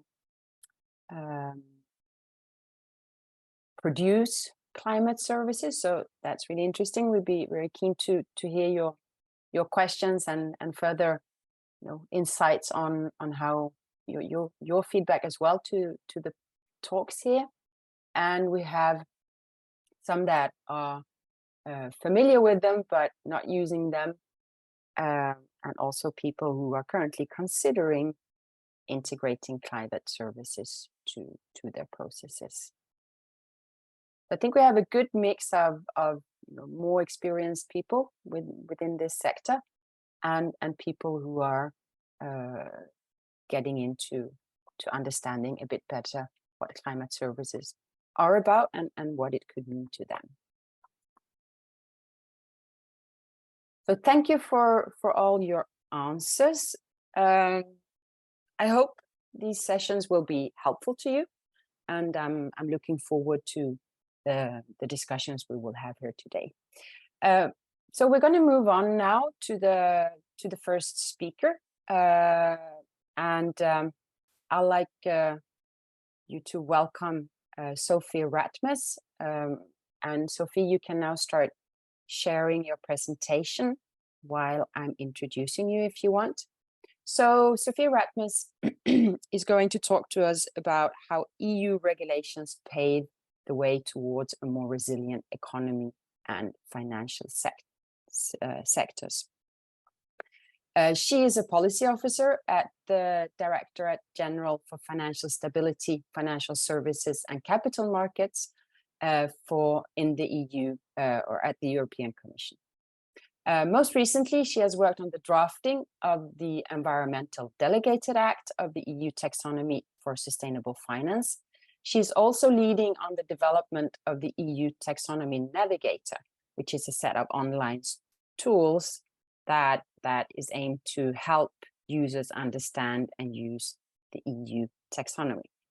So Sophie will give an overview of the adaptation-related requirements in the EU Green Taxonomy and pointers to where climate services can be relevant to apply in this context.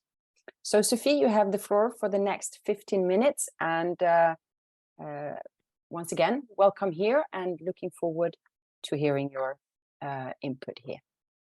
Thank you very much, Karen, for the introduction, and welcome to everyone. So as Karen already mentioned, my name is Sophie Rasmus. I work in DG FISMA in sustainable finance, and I would like to spend a few minutes today to introduce you to the EU taxonomy for sustainable finance, which is our classification system for economic activities that can be considered as environmentally sustainable. The EU taxonomy was set up in 2020 with the taxonomy regulation, and it is meant to be a classification system to help investors identify as to when an economic activity can be considered as environmentally sustainable.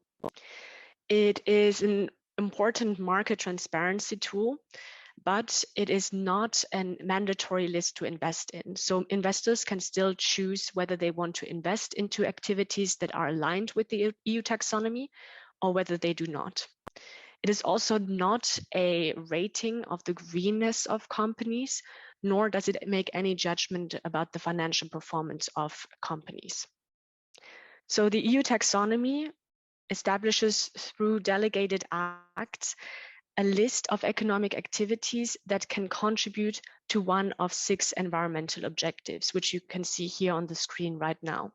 So these are climate change mitigation, climate change adaptation, the transition to a circular economy, water and marine resources, the pollution prevention and control objective, or the protection and restoration of biodiversity and ecosystems.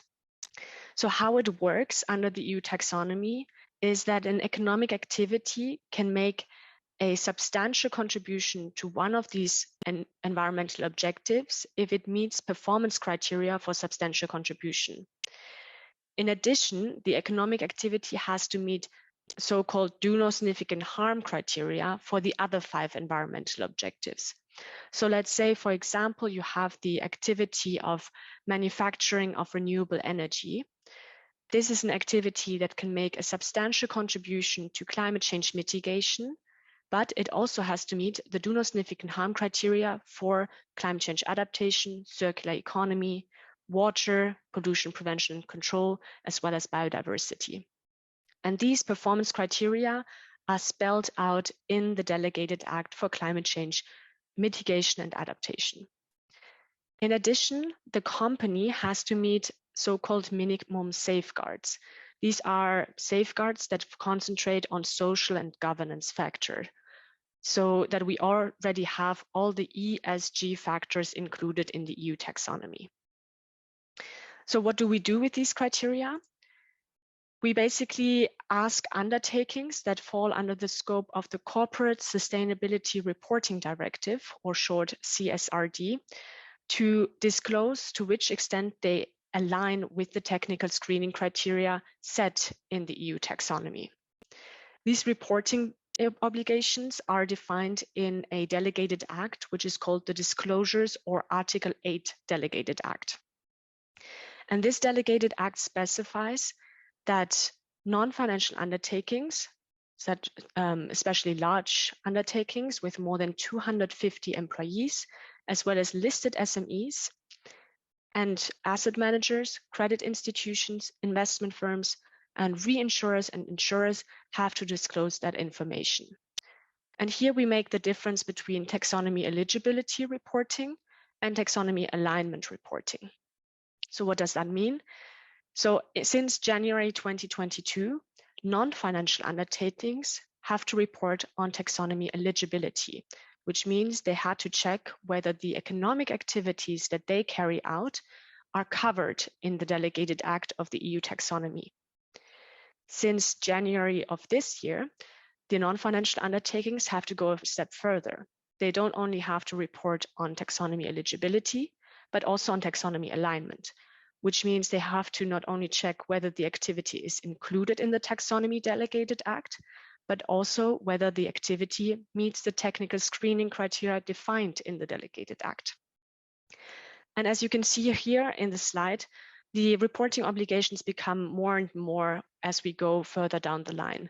So financial undertakings have to report on taxonomy eligibility and alignment as of next year. And then in January 2026, credit institutions also have to include alignment of their trading books, fees, and commissions for non-banking activities. The criteria for economic activities have been developed in a staged approach by the European Commission. So in 2021, we developed the first climate delegated act, which focused on economic activities that could make a substantial contribution to either climate change mitigation or climate change adaptation. And this delegated act already included around 190 activities, ranging from sectors such as forestry, environmental protection, but also transport and energy sectors. In June of this year, we published a new package, the Sustainable Finance Package, which also included a new environmental delegated act of the EU taxonomy. And this delegated act adds economic activities that can make a substantial contribution to the 4 environmental objectives under the EU taxonomy. So meaning circular economy, water, pollution, as well as biodiversity. The package also included amendments to the existing Climate Delegated Act to add further activities that can contribute to mitigation or adaptation. And here we have especially the manufacturing sector and the transport sector being represented. It is important to note that at the moment, not all economic activities that could make a substantial contribution to one of these 6 environmental objectives are already covered in the taxonomy. So we see it as a living document to which we will add economic activities over time. And here's a little bit of a representation of the sectors and activities that are already covered in the taxonomy. So you can really see that it covers activities in the construction sector, energy, forestry, but also water supply, disaster risk management, services, etc. So if you are interested, I'm really happy to share also the links to the existing Climate Delegated Act, as well as to the new Sustainable Finance Package, which included the Environmental Delegated Act and the amendments to the Climate Delegated Act later in the chat if you want. So now that you understand a little bit of what the taxonomy is and how it works in practice, I would like to focus more on the climate change adaptation objective in the taxonomy, because this is most of interest to all of you. So in the EU taxonomy regulation, an economic activity can substantially contribute to the objective of climate change adaptation by being one of 2 types of activities. The first one are the so-called own performance or adapted activities. These are activities that include adaptation solutions to tackle the adverse impact of the current and the expected future climate on that economic activity. So for instance, this could be a manufacturer of textiles or let's say of renewable energy. They could have a factory that is located in a flood-prone zone. And this manufacturer could then make a substantial contribution to climate change adaptation if he includes in his operations adaptation solutions to tackle this flood issue. So for instance, they may relocate the factory or they may elevate the infrastructure to move them out of a zone that is at the risk of flooding. The second type of activities we have in the taxonomy that can make a substantial contribution to climate change adaptation are the so-called enabling activities. And these are activities that provide adaptation solutions themselves to help other activities, people, nature, or assets to become more resilient for climate change. So this could be, for example, a non-life insurer who offers services to people to be insured against the floods or the storms that are happening in their region. So essentially, adapted activities are about making your own operations more resilient, and enabling activities are those that offer services or goods to help others to become more resilient. And just for demonstration purposes, we have around 88 adapted activities already included in the Climate Delegated Act. This number is so large because we took the approach in the Delegated Act that all sectors of the economy will have to become more resilient towards climate change. Therefore, we took all the activities that we anyways included for climate change mitigation in the Delegated Act and created criteria for them to become more resilient. We also have 6 enabling activities in the Delegated Act, which include non-life insurance, for instance, but also consultancy or software providing. Then lastly, we have a mix of these 2 different categories. And this might be a bit complicated, but it is really just that the activities, 13 of those in the Delegated Act, can make a substantial contribution by being both adapted as well as enabling activities. So for example, a library can be located in a flood-prone zone and can include adaptation solutions to become more resilient towards the risk of floods. But it could also offer books, for example, that help people educate themselves, companies educate themselves to become more climate resilient. So as an overview, here are the main sectors and the main activities that are included in the Climate Delegated Act for adaptation that are either adapted activities, adapted enabling, or only enabling activities. So as already mentioned, under the enabling activities, we have non-life insurance and reinsurance, but we also have software enabling physical climate risk management, consultancy, as well as engineering activities.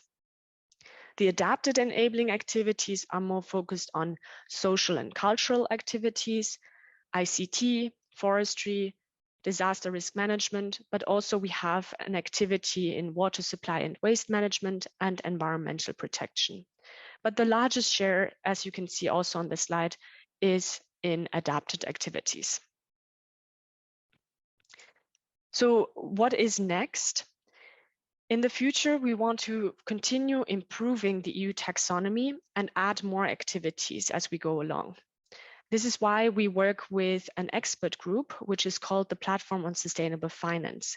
And this platform is composed of representatives of the financial sector, but also from industry, NGOs, and civil society. The platform is chaired by Helena Viñas-Fiestas and is composed of 3 different subgroups. So the first subgroup works on usability and data. The second one is the so-called technical working group, which focuses on criteria development for new activities to be added in the EU taxonomy. And the last subgroup is focused on monitoring capital flows. So here we are mostly looking at the technical working group because they will be the ones that will work together with the industry representatives to develop new criteria for new activities that can make a substantial contribution to one of the 6 environmental objectives under the EU taxonomy. And here we have one group, let's say, which is just focused on adaptation. And they have now been tasked to develop criteria for activities that the platform in its previous mandate could not finish. So these are the so-called handover activities, and they at the moment encompass most likely 2 activities in the telecommunications and the transport sector. But the adaptation group will also try to work on developing new activities to become adapted. In 2024, the TWG will then turn its work to focus on developing criteria for new activities that the platform has not yet worked on at all. So with this outlook into the future of adding new activities to the EU taxonomy, I will stop my presentation and see if there are any questions from the audience. Thank you very much.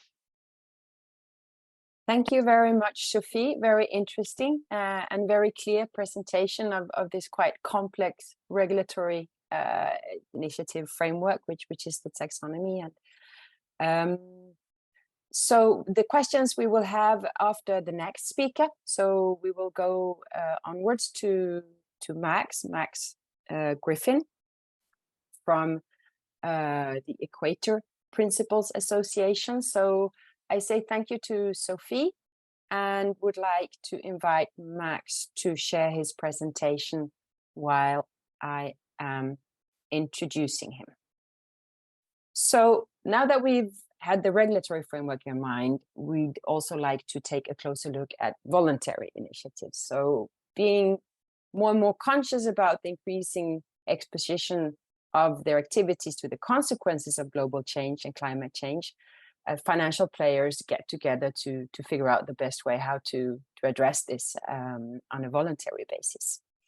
And I'm happy to have Max Griffin here, he's Chief Executive of the Equator Principles Associations, to share his presentation with us. So Max has worked in industry, consultancy, in many different fields and contexts that I don't have the time to tell you about for the last 20 years. He's currently leading the Equator Principles Association, and he will tell us more about how they work together. It's currently consisting of 138 financial institutions, and which overall are headquarters in 39 different countries. He also told me that he regularly around the dinner table gets questions from his daughters about what he's doing to help ensure that the world is livable when they are grown up. So I think that's a nice touch as well. And I'm happy to give you the floor. You have 10 minutes to present. Thank you, audience. Karen, and welcome to everybody on the line. Can I just confirm, Karen, that you can see some slides on the main screen? We see slides not in presentation mode, so they're in editing mode. Okay. But we see the slides and we see you and we hear you. Now it's presentation mode. Perfect. Thank you, Karen. And thank you also to Sophie for setting the scene very clearly from a regulatory perspective. So thank you for inviting me. As Karen has said, my name is Max, and I work for full-time pretty much for the Equator Principles Association. What I'd like to do over just a few slides is talk about a voluntary framework, which has a focus on financial institutions, and maybe contrast that to the regulatory situation that was just presented on. So for those on the call, the webinar, who are not familiar with the EPs or the Equator Principles, I'll briefly introduce them. So they're a risk management framework. They go beyond climate.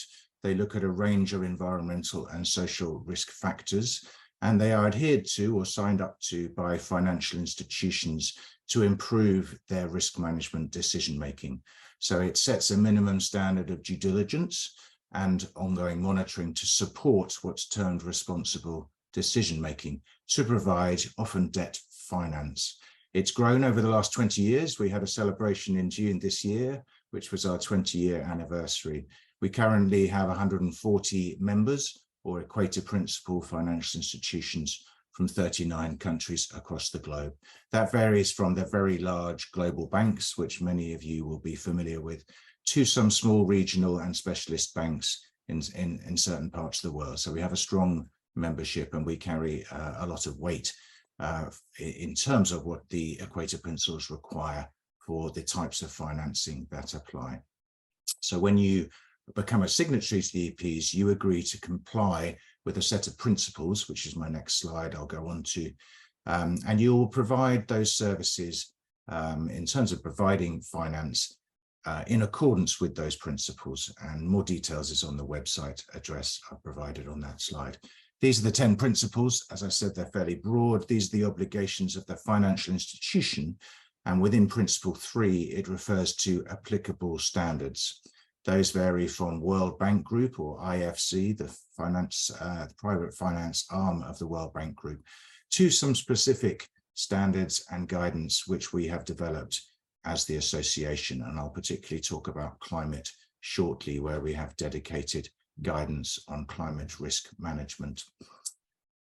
I think an important thing to say at this point is the integration of climate with wider environmental and social matters. So we commonly get queried on how we are integrating climate into things like biodiversity, into social matters, and the transition that both economies and financial institutions need to make. Various guidance documents I have mentioned. These are available both for EPFIs, but the vast majority of them are available to everyone on this call, and we have both a transparent and open remit where all our guidance documents are available online. Specifically for climate change, we have an updated guidance note which was produced in May 2023, which is available on that link, and I'm happy to talk about in more detail later. This is the second iteration of one that was produced in 2020, but it does cross-reference a number of our other guidance notes, as I have mentioned, on things like biodiversity, human rights, indigenous people's rights, things like access to remedy, and the use of consultants, which includes data providers, which I'm happy to talk about shortly. So really, the EPs are trying to provide a common framework in terms of assessing risk, including climate risk, when decisions are made by financial institutions. And I think what's interesting here for those of us on the line is financial institutions are a facilitator of development. So they can provide debt or equity, they can provide a series of services which enable project developers or companies to enable a future development. So often it is preemptive. So often the finance is provided in advance of finalized design, moving into construction and operation of particular assets. The guidance note here, if you're able to download a copy and read it, it focuses on projects. So the resolution that the Equator Principles focuses on is quite small. It's at the asset level or the project level, rather than looking corporately, or indeed the portfolios of the banks and the financial institutions that have signed up to the Equator Principles. It goes down to a fairly granular level to look at individual assets, individual projects, and they're both predicted and measured climate risks, including emissions and physical risks as well. So this guidance note, I just wanted to cover what it does include. On the web for services which enable project developers or companies to enable future developments. Often it is background noise. I'm not sure if that's me or someone else, but I will keep going. Apologies. The concept of double materiality has come up a number of times when it refers to risk management. So this is really at a project level, looking at the impact that the project has on the climate, which is often to do with emissions, but also the impact on the project from climate change, sometimes termed physical risk if it's physical, or transition risk when it's related to the market and other developments. As I said earlier, the Equator Principles and our guidance focuses on the project or asset level in a transactional focus. So it's for a number of often banks to make some decisions on whether to finance an individual transaction by, for example, providing a loan over a certain period of time. Within the guidance, it picks up a requirement to consider national climate commitments. So because there's a geographic identified location associated with the project or the asset level, it will look at the host nation's nationally determined contribution, their long-term planning. It will look at things like alternatives analysis, whether there are alternatives to that particular development. Physical risks and transition risks in our guidance are keyed into and use the same guidance and definitions within TCFD. I think that was focused on earlier on, Karen, in your introduction. So TCFD is a portfolio level obligation, voluntary again, that the vast majority of EPFIs are reporting to already, and therefore our guidance keys into that. And maybe we'd like to talk a bit about interoperability and the way, for example, we've also considered things like the EU taxonomy in the way we've developed the Equator Principles over time. So that is the very brief set of slides that I could provide. I very much like to encourage dialogue. I very much like to encourage questions, both from Karin to host and others in the panelist team. I can see the chat bar on the right-hand side. So I hope I've introduced the topic, but we can have some greater discussion shortly. So back to you, Karin. Thank you, Max, and thank you very much for this presentation. Very clear and insightful. So we now have 10 minutes to collect questions from the chat and ask them to both Sophie and Max. You may already have provided questions, or if you have them, please write them and indicate also who you would like to ask if it's one of our speakers specifically. So I will ask my colleagues who are managing the chat if we have questions, if they can start reading out the questions in the chat. Yes, so we do have one question that was answered by Sophie directly in the QA section, but maybe we can maybe say it out loud, and maybe Sophie, you can read your reply so everyone can benefit from it. So the question was from Justin: where does food security fit in the EU taxonomy? Yes. Thank you very much. Exactly, food security is a very important topic, especially in the current times, right? And the EU taxonomy works not on objective levels, but more on economic activity levels, so that we can provide performance criteria set per economic activity as to when this economic activity can be considered to make a substantial contribution to one of the 6 environmental objectives. And that's why we have criteria that have been developed by the Platform on Sustainable Finance, or expert group that works with the Commission, focusing on agriculture or manufacturing of foods and beverages that can make a substantial contribution to the objective of biodiversity. And they have published their recommendations in the link that I just posted also in the Q&A window. And these will aim to ensure more sustainable food supply in the EU. However, these activities have not yet been included in the EU Taxonomy Delegated Act, but the Commission is working on those so that it will become included in the future. Thank you, Sophie, for that answer. Thank you. Yeah. So I can read another question we have in the Q&A section. I think it is a question for Max. Do the principles provide guidelines on climate service providers and or on requirements?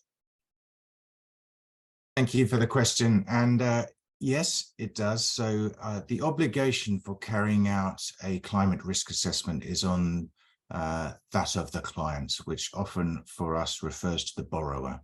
So if there's a developer, which may be a company or a firm, which has decided to build, maybe to give one of Sophie's examples, a factory or a library in a particular location, they are obliged to carry out a degree of climate risk assessment. That will look at the emissions and the climate mitigation elements that they have built into the design and the planned operation of the facility. It also will need to look at the adaptation, particularly regarding proposed reasonably expected physical climate risks. So that will look at location, whether it's a particularly sensitive geographic location, and also look at the climate models which are predicting out into the next few decades during the anticipated lifetime of that asset. So that's quite an involved process, but that's what the financiers, which for us are our members, are requiring, because that will affect the ability of that asset and the company that is developing it to pay back the loan. So the income generated from that asset will need to be substantial enough to pay back the loan over the period of the debt, which may be 10 or 15 years. But at the same time, the design of many assets go out to, say, 50 years. And for designers, we're very interested to see what allowance they're making further and further into the future. Obviously, it gets more and more difficult to predict some of those climate-related changes that the design should include. So often it comes into management systems and change control and how that is built into the design. We do also have examples where there's an obligation to look at an existing asset and it's being modified, sometimes for climate reasons or sometimes for other regulatory or related reasons. And we would require the clients to carry out that risk assessment. So yes, there's obligations. The data providers are explained within our guidance note. I'm happy to send around a link to it. Some of those are public. They're available through the likes of the EU, which produce a lot of very useful information, which is available free of charge. But it also references some of the private providers that can give appropriate guidance. So it is it's transaction specific. So the source of the data will be decided on by the client. It needs to be robust. It needs to be relevant. It needs to be appropriate to the risks that are specific for that particular asset. So we don't provide a explicit list of approved data providers, but we do provide guidance that should be considered by the client when they're procuring those services. And maybe a final thing, of course, is about monitoring. So we also require the asset to be monitored over time. So that can be SEM systems, which are continuous emissions monitoring systems, which certain providers can work with. Those sorts of things that needs to be valid, and often we will have an obligation that the lenders provide a degree of control on where that data is being sourced from, and maybe give their approval to the data providers that the client has chosen. So I hope that answers your question, but happy to take offline if you'd like to contact me via the email address I've provided. Thank you very much, Max. I do think we have time for one more question here, and I can see one. Would you like to read it? The question from Adrian, Letitia? Yes, so another question for Max from Adrian. How do you see possibly evolving risk with respect to litigation, for example, referring to inadequate data used in the climate risk rating of a project or asset or company, and how that may affect the use and position of climate information services that are aimed at the financial sector? It's a great question, and one that evolves over time. And obviously there is a increasing number of instances of climate litigation that's becoming increasingly relevant. I didn't produce a geographic map of our membership, but as well as in the European area, we have a large membership in North America and a growing one in Asia as well. Perhaps particularly in North America, climate litigation has been fairly extreme in some instances. So there are protections that are put in place in terms of decisions that are being made. Often the data is really there. The data is a tool which is used for responsible decision making. So the accuracy of that data and whether it has been developed and the numeric decisions in providing numbers are aligned with good international standards. So how do you define good international standards? GHG protocol and things may be examples, but often there's a degree of professional judgment. So for providers, it depends a little bit on whether you feel the litigation risk is against yourselves as the data providers. The banks also need to protect themselves against litigation in terms of them making responsible decisions that may be counter to some of the commitments they've made. There are other voluntary initiatives like the Net Zero Banking Alliance, the Glasgow Alliance of Financial Institutions, where aligning finance flows with the Paris Agreement, with net zero and other long-term commitments have been made by the vast majority of our members. The courts can decide on whether individual decisions are in alignment with those commitments. Overall, they are often at a portfolio level, whereas we're looking at a project level or an individual financing level. But of course, the building blocks to a portfolio are the individual transactions. So I think maybe one last thing to say is alignment with Paris, because I'm not sure if that was mentioned earlier yesterday or today, but that is an interesting topic for lawyers. Is an individual transaction aligned with the Paris Agreement, and are finance flows aligned with that obligation? In that, virtually all governments signed up to Paris, they've made commitments, they have nationally determined contributions which build up towards that through the ratcheting mechanism. But are banks aligning their portfolios with a net zero commitment maybe by 2050? There's going to, I think the final thing to say, there will be more and more litigation, particularly in North America. It's a good thing to be aware of. Our members, in some instances, maybe in the middle of litigation, and learn from each process. So we do get tracked both by NGOs. We use academia to try to ensure that our decisions are made with credible evidence, credible data. I'm not sure if that's jumping around your question rather than answering it directly. But I think litigation will be a topic that comes up more and more, and therefore is very relevant. And thank you for asking. Thank you, Max. There's a couple of more questions in the chat. In the interest of time, I'd like us to move up. I think what you have answered here, both Max and Sophie, kind of triggered new thoughts and new questions in people. I think you can access the Q&A chat, so feel free to answer in writing to people, or make a connection to do it offline at a later point in time.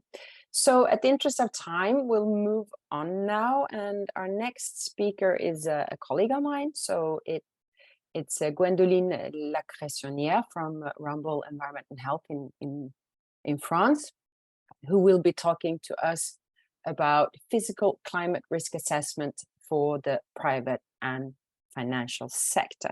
So Gwendoline, you could start sharing.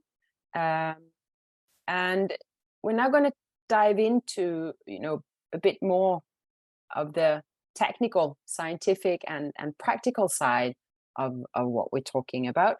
Gwendoline is a senior consultant. She has a PhD in air quality and climate modeling, and have been working for the last 10 years on climate change and climate risk vulnerability assessments.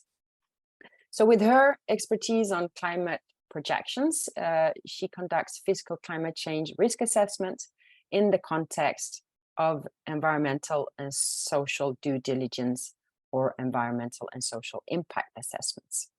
And she does this for private clients and also public clients to the extent they undertake it.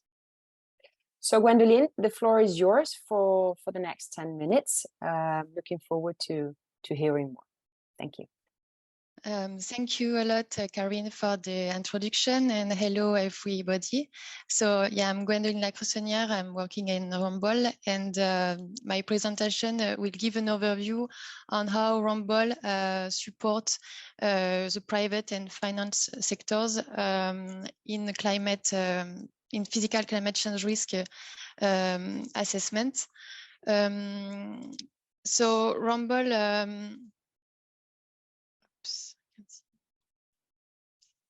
sorry. So Rumble has active involvement in climate research and provides to its clients in private and financial sectors with best methodology tools to provide robust knowledge of climate risk. And over the years, we developed expertise with the provision of high resolution climate data, the analysis of past, present, future climate change trends, and we conduct risk and vulnerability assessment at multi-sectoral and multi-scale, so for sites, portfolio, and territories. And we also make monetary evaluation of climate change impacts. And our approach align with the applicable standards and the regulation and voluntary framework existing, and that Max and Sophie introduce in their presentation. So climate-related risks are divided into two major categories. There's the transition risk related to the transition to a lower carbon economy, and the physical risk related to the physical impacts of climate change. And today we will focus on physical risk. And our physical climate change risk assessments are based on robust methodology. So we follow the conceptual framework from the 6 assessment report from the IPCC to define the risk, in which the risk is defined as a combination of 3 components: the hazard, the exposure, and the vulnerability. And there is one specific report focusing on the concept of risk in the last IPCC framework that remains the importance to be consistent with the definition of the risk, and to be consistent, yes, with the IPCC definition of risk when assessing physical risk. So our methodology comply with existing international standard and regulation. And one of them is a task force on climate-related financial disclosure, so the TCFD, that was established in December 2015 by the group of 20 and the Financial Stability Board. And so the TCFD is an advisory body establishing a common principle for all company stakeholders should disclose the risk and opportunities associated with climate change. And so the task force published a final recommendation in June 2017, providing context and background and a general framework to disclose climate-related information. And they also developed technical guidance with recommendation to how conduct physical risk analysis, and in which we find this definition of acute and chronic physical risk. And we also have the Equator principle that was already largely presented by Max. But just to say that the Equator principle and more specifically principle 2 includes requirement for climate change risk assessment and reporting obligations that are aligned with the TCFD. And to briefly to complete Sophie's presentation on the EU taxonomy, I just wanted to give an overview on practical aspects of CRA aligned with EU taxonomy. So there are 2 and 3 points for physical climate change risk assessment in the EU taxonomy. There are the technical screening criteria to assess the substantial contribution of an activity to the adaptation objective. And the second one is a do not significant harm criteria for adaptation objective while assessing the substantial contribution to one of the other 5 objectives. And there are technical requirements specified in the delegated act and associated annex with different recommendations, and notably the classification of hazard with the 4 major hazard groups, and the specification between acute and hazards and extreme and chronic hazard, And also recommendations are made to rely on the IPCC scenario, so either the RCP or SSP scenarios, and to use climate projection consistent with the lifetime of the activity, and to rely with the best data available. And so there are different platforms providing data, but Copernicus is one of them, providing a robust set of indicators to characterize this hazard.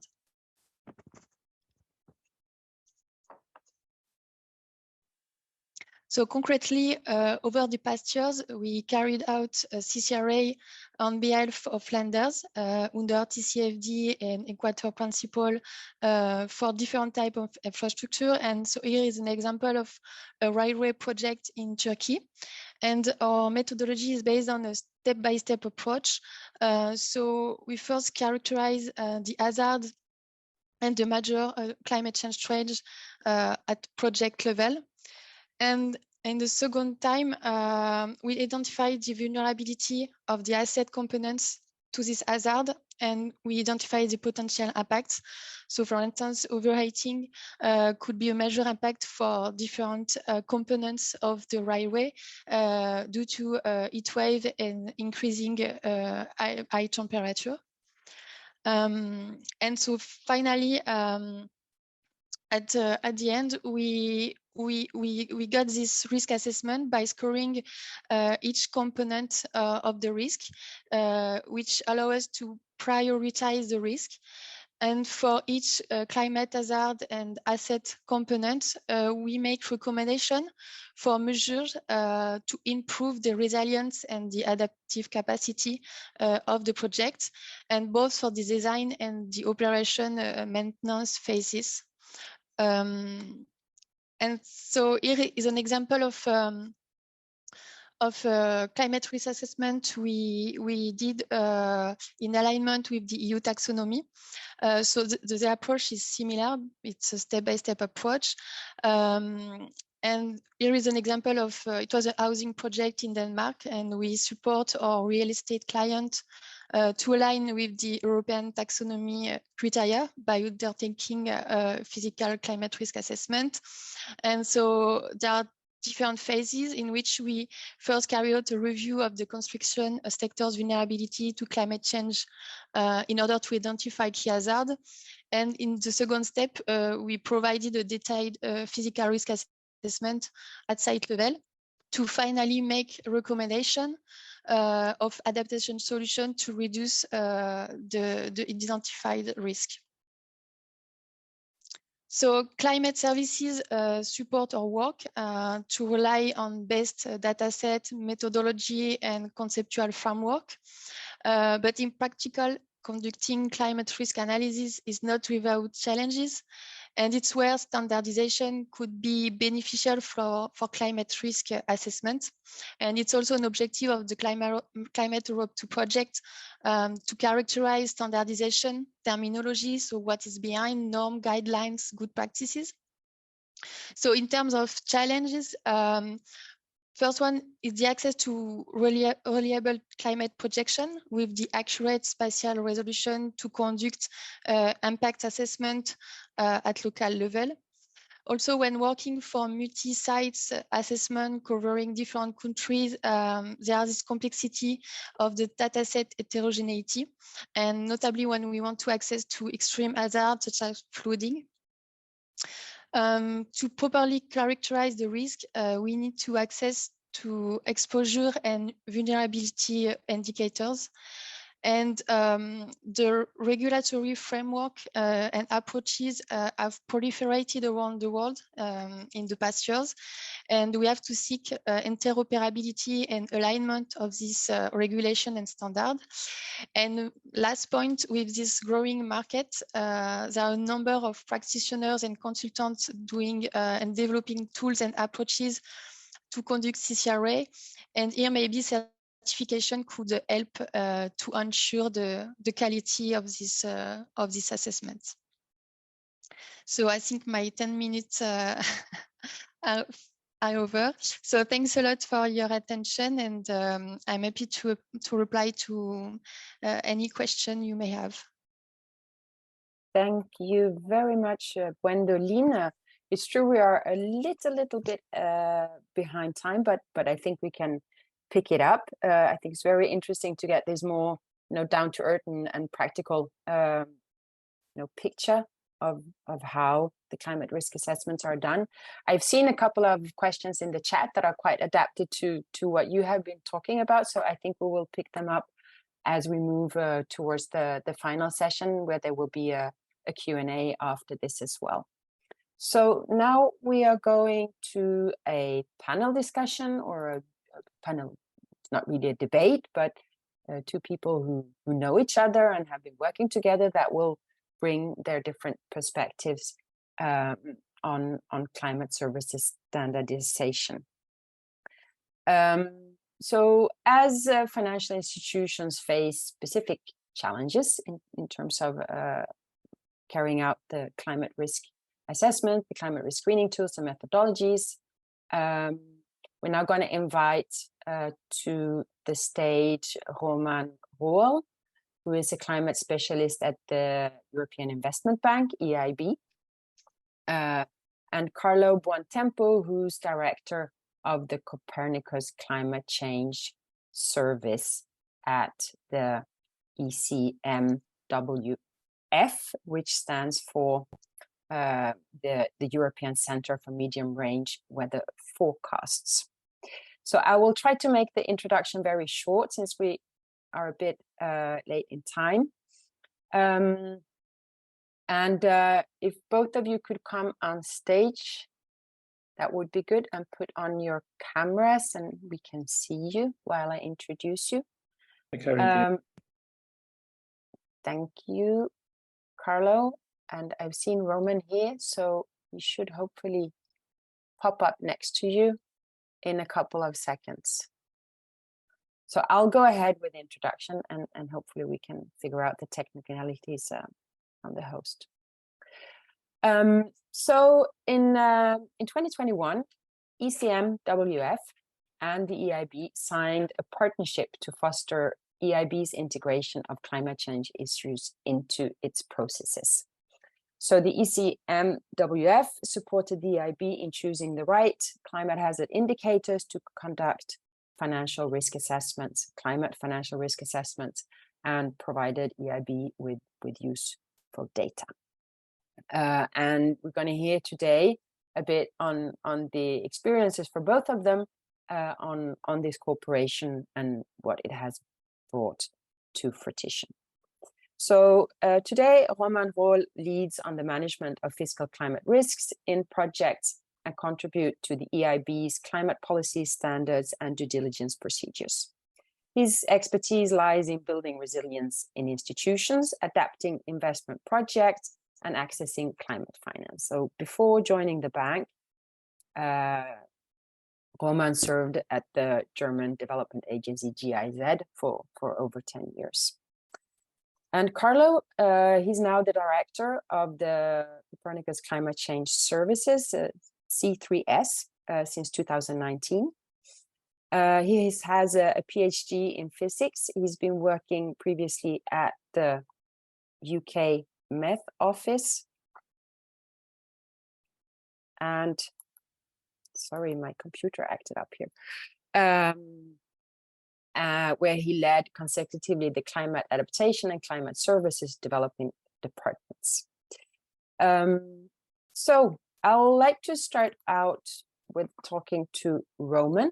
Could you explain a bit the context in which the partnership was introduced?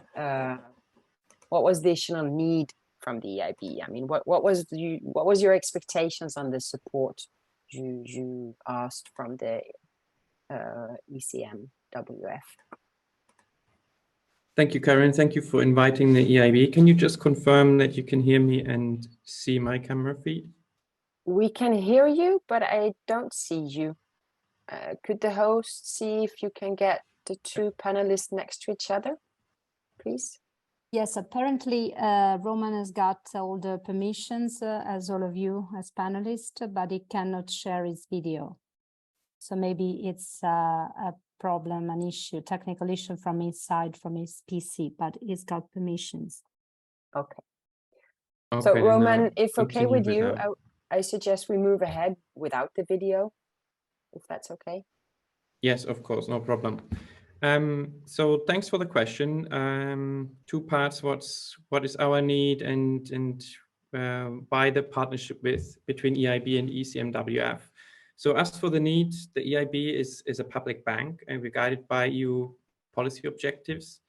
We support much of the infrastructure that keeps us going every day and also protects us, ranging from clean energy, transport, water, coastal and flood protection, forests, nature assets, etc. So the EIB is a big lender in this area, so we pick up a lot of physical climate risk. Our loan book is around 540 billion euros at the present time. So the majority of long-lasting infrastructure investments. So we took the decision a few years ago that what we finance must be resilient and adapted to climate change. And that's where the partnership with ECMWF and the Copernicus Climate Change Service has really become very important for us. As a bank, we had to learn how to use climate data, how to translate it into engineering and financial decision-making, and how to use that data also to help our clients adapt.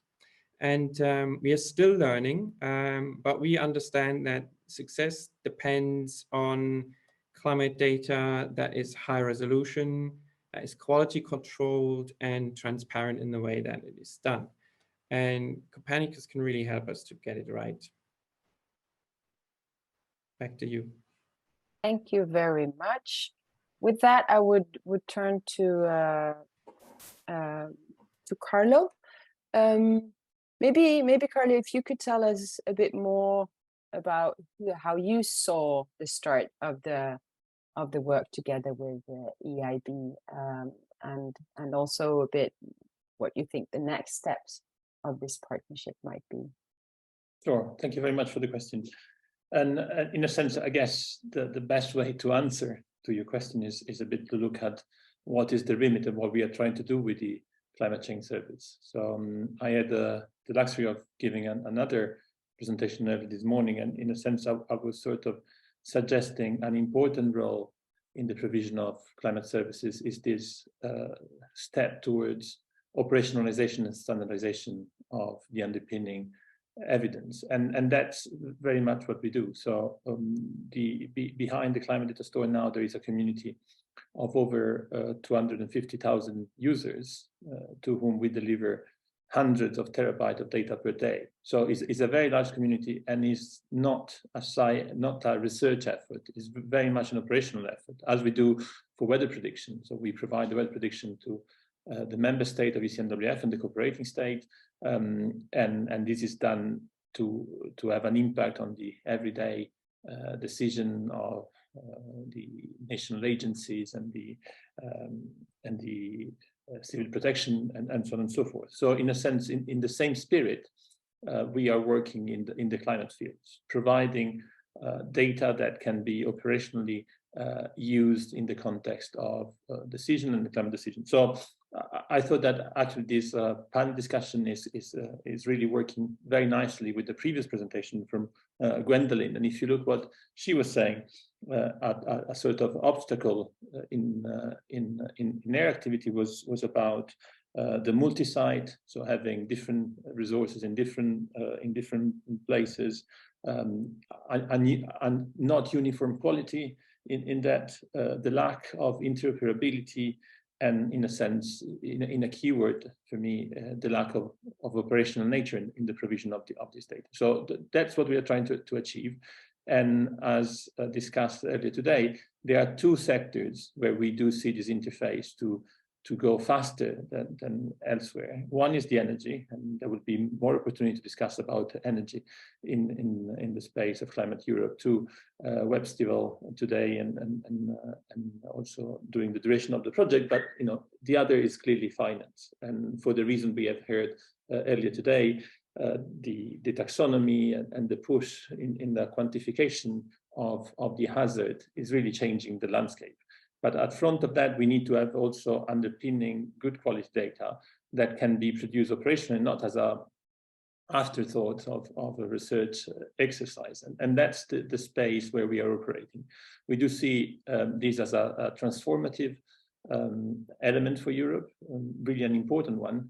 And we do see, in a sense, what we are doing with the EIB to be very, very important for the service and for Europe as a whole. also because it's the beginning of a process. We don't think that this is the end of it. We are very enthusiastic, and we are actually putting resources as well as EIB to ensure that this can thrive and become a point of reference for the bank, but also for other banks and other financial institutions. But we are very, very aware that in order for this to fly and prosper, there will be the need of many others to play in that space and build upon what we are doing now. So it's really pioneering, and I'm very grateful for the interface the bank has offered to us and the interest they have demonstrated in this. Thank you very much, Carlo.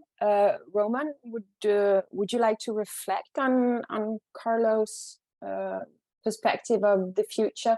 I know I'm diverting a little bit on the questions that we agreed among you, but I think there is a nice discussion going here, and we're a little bit short on time, so I'm not going to go through all questions, because I think it's quite important to also leave a bit of space for questions from the audience. So I just invite you to reflect, Roman, and then I would suggest we go to questions, actually, so that people have the opportunity to interact with you. Yeah, no problem. And thanks, Carlo, for that statement, which I can only echo. We also see a huge, landmark change in Europe, which we have been, frankly, we've been waiting, we've been anticipating it. It's the regulation, it's the awareness in the financial industry, in many industries, around just the increasing risk, and that we need to act in a concerted effort. And I think Commission and your organization, Carlo, and many other players are doing a tremendous job. And it is not simple. It's highly complex to get it right.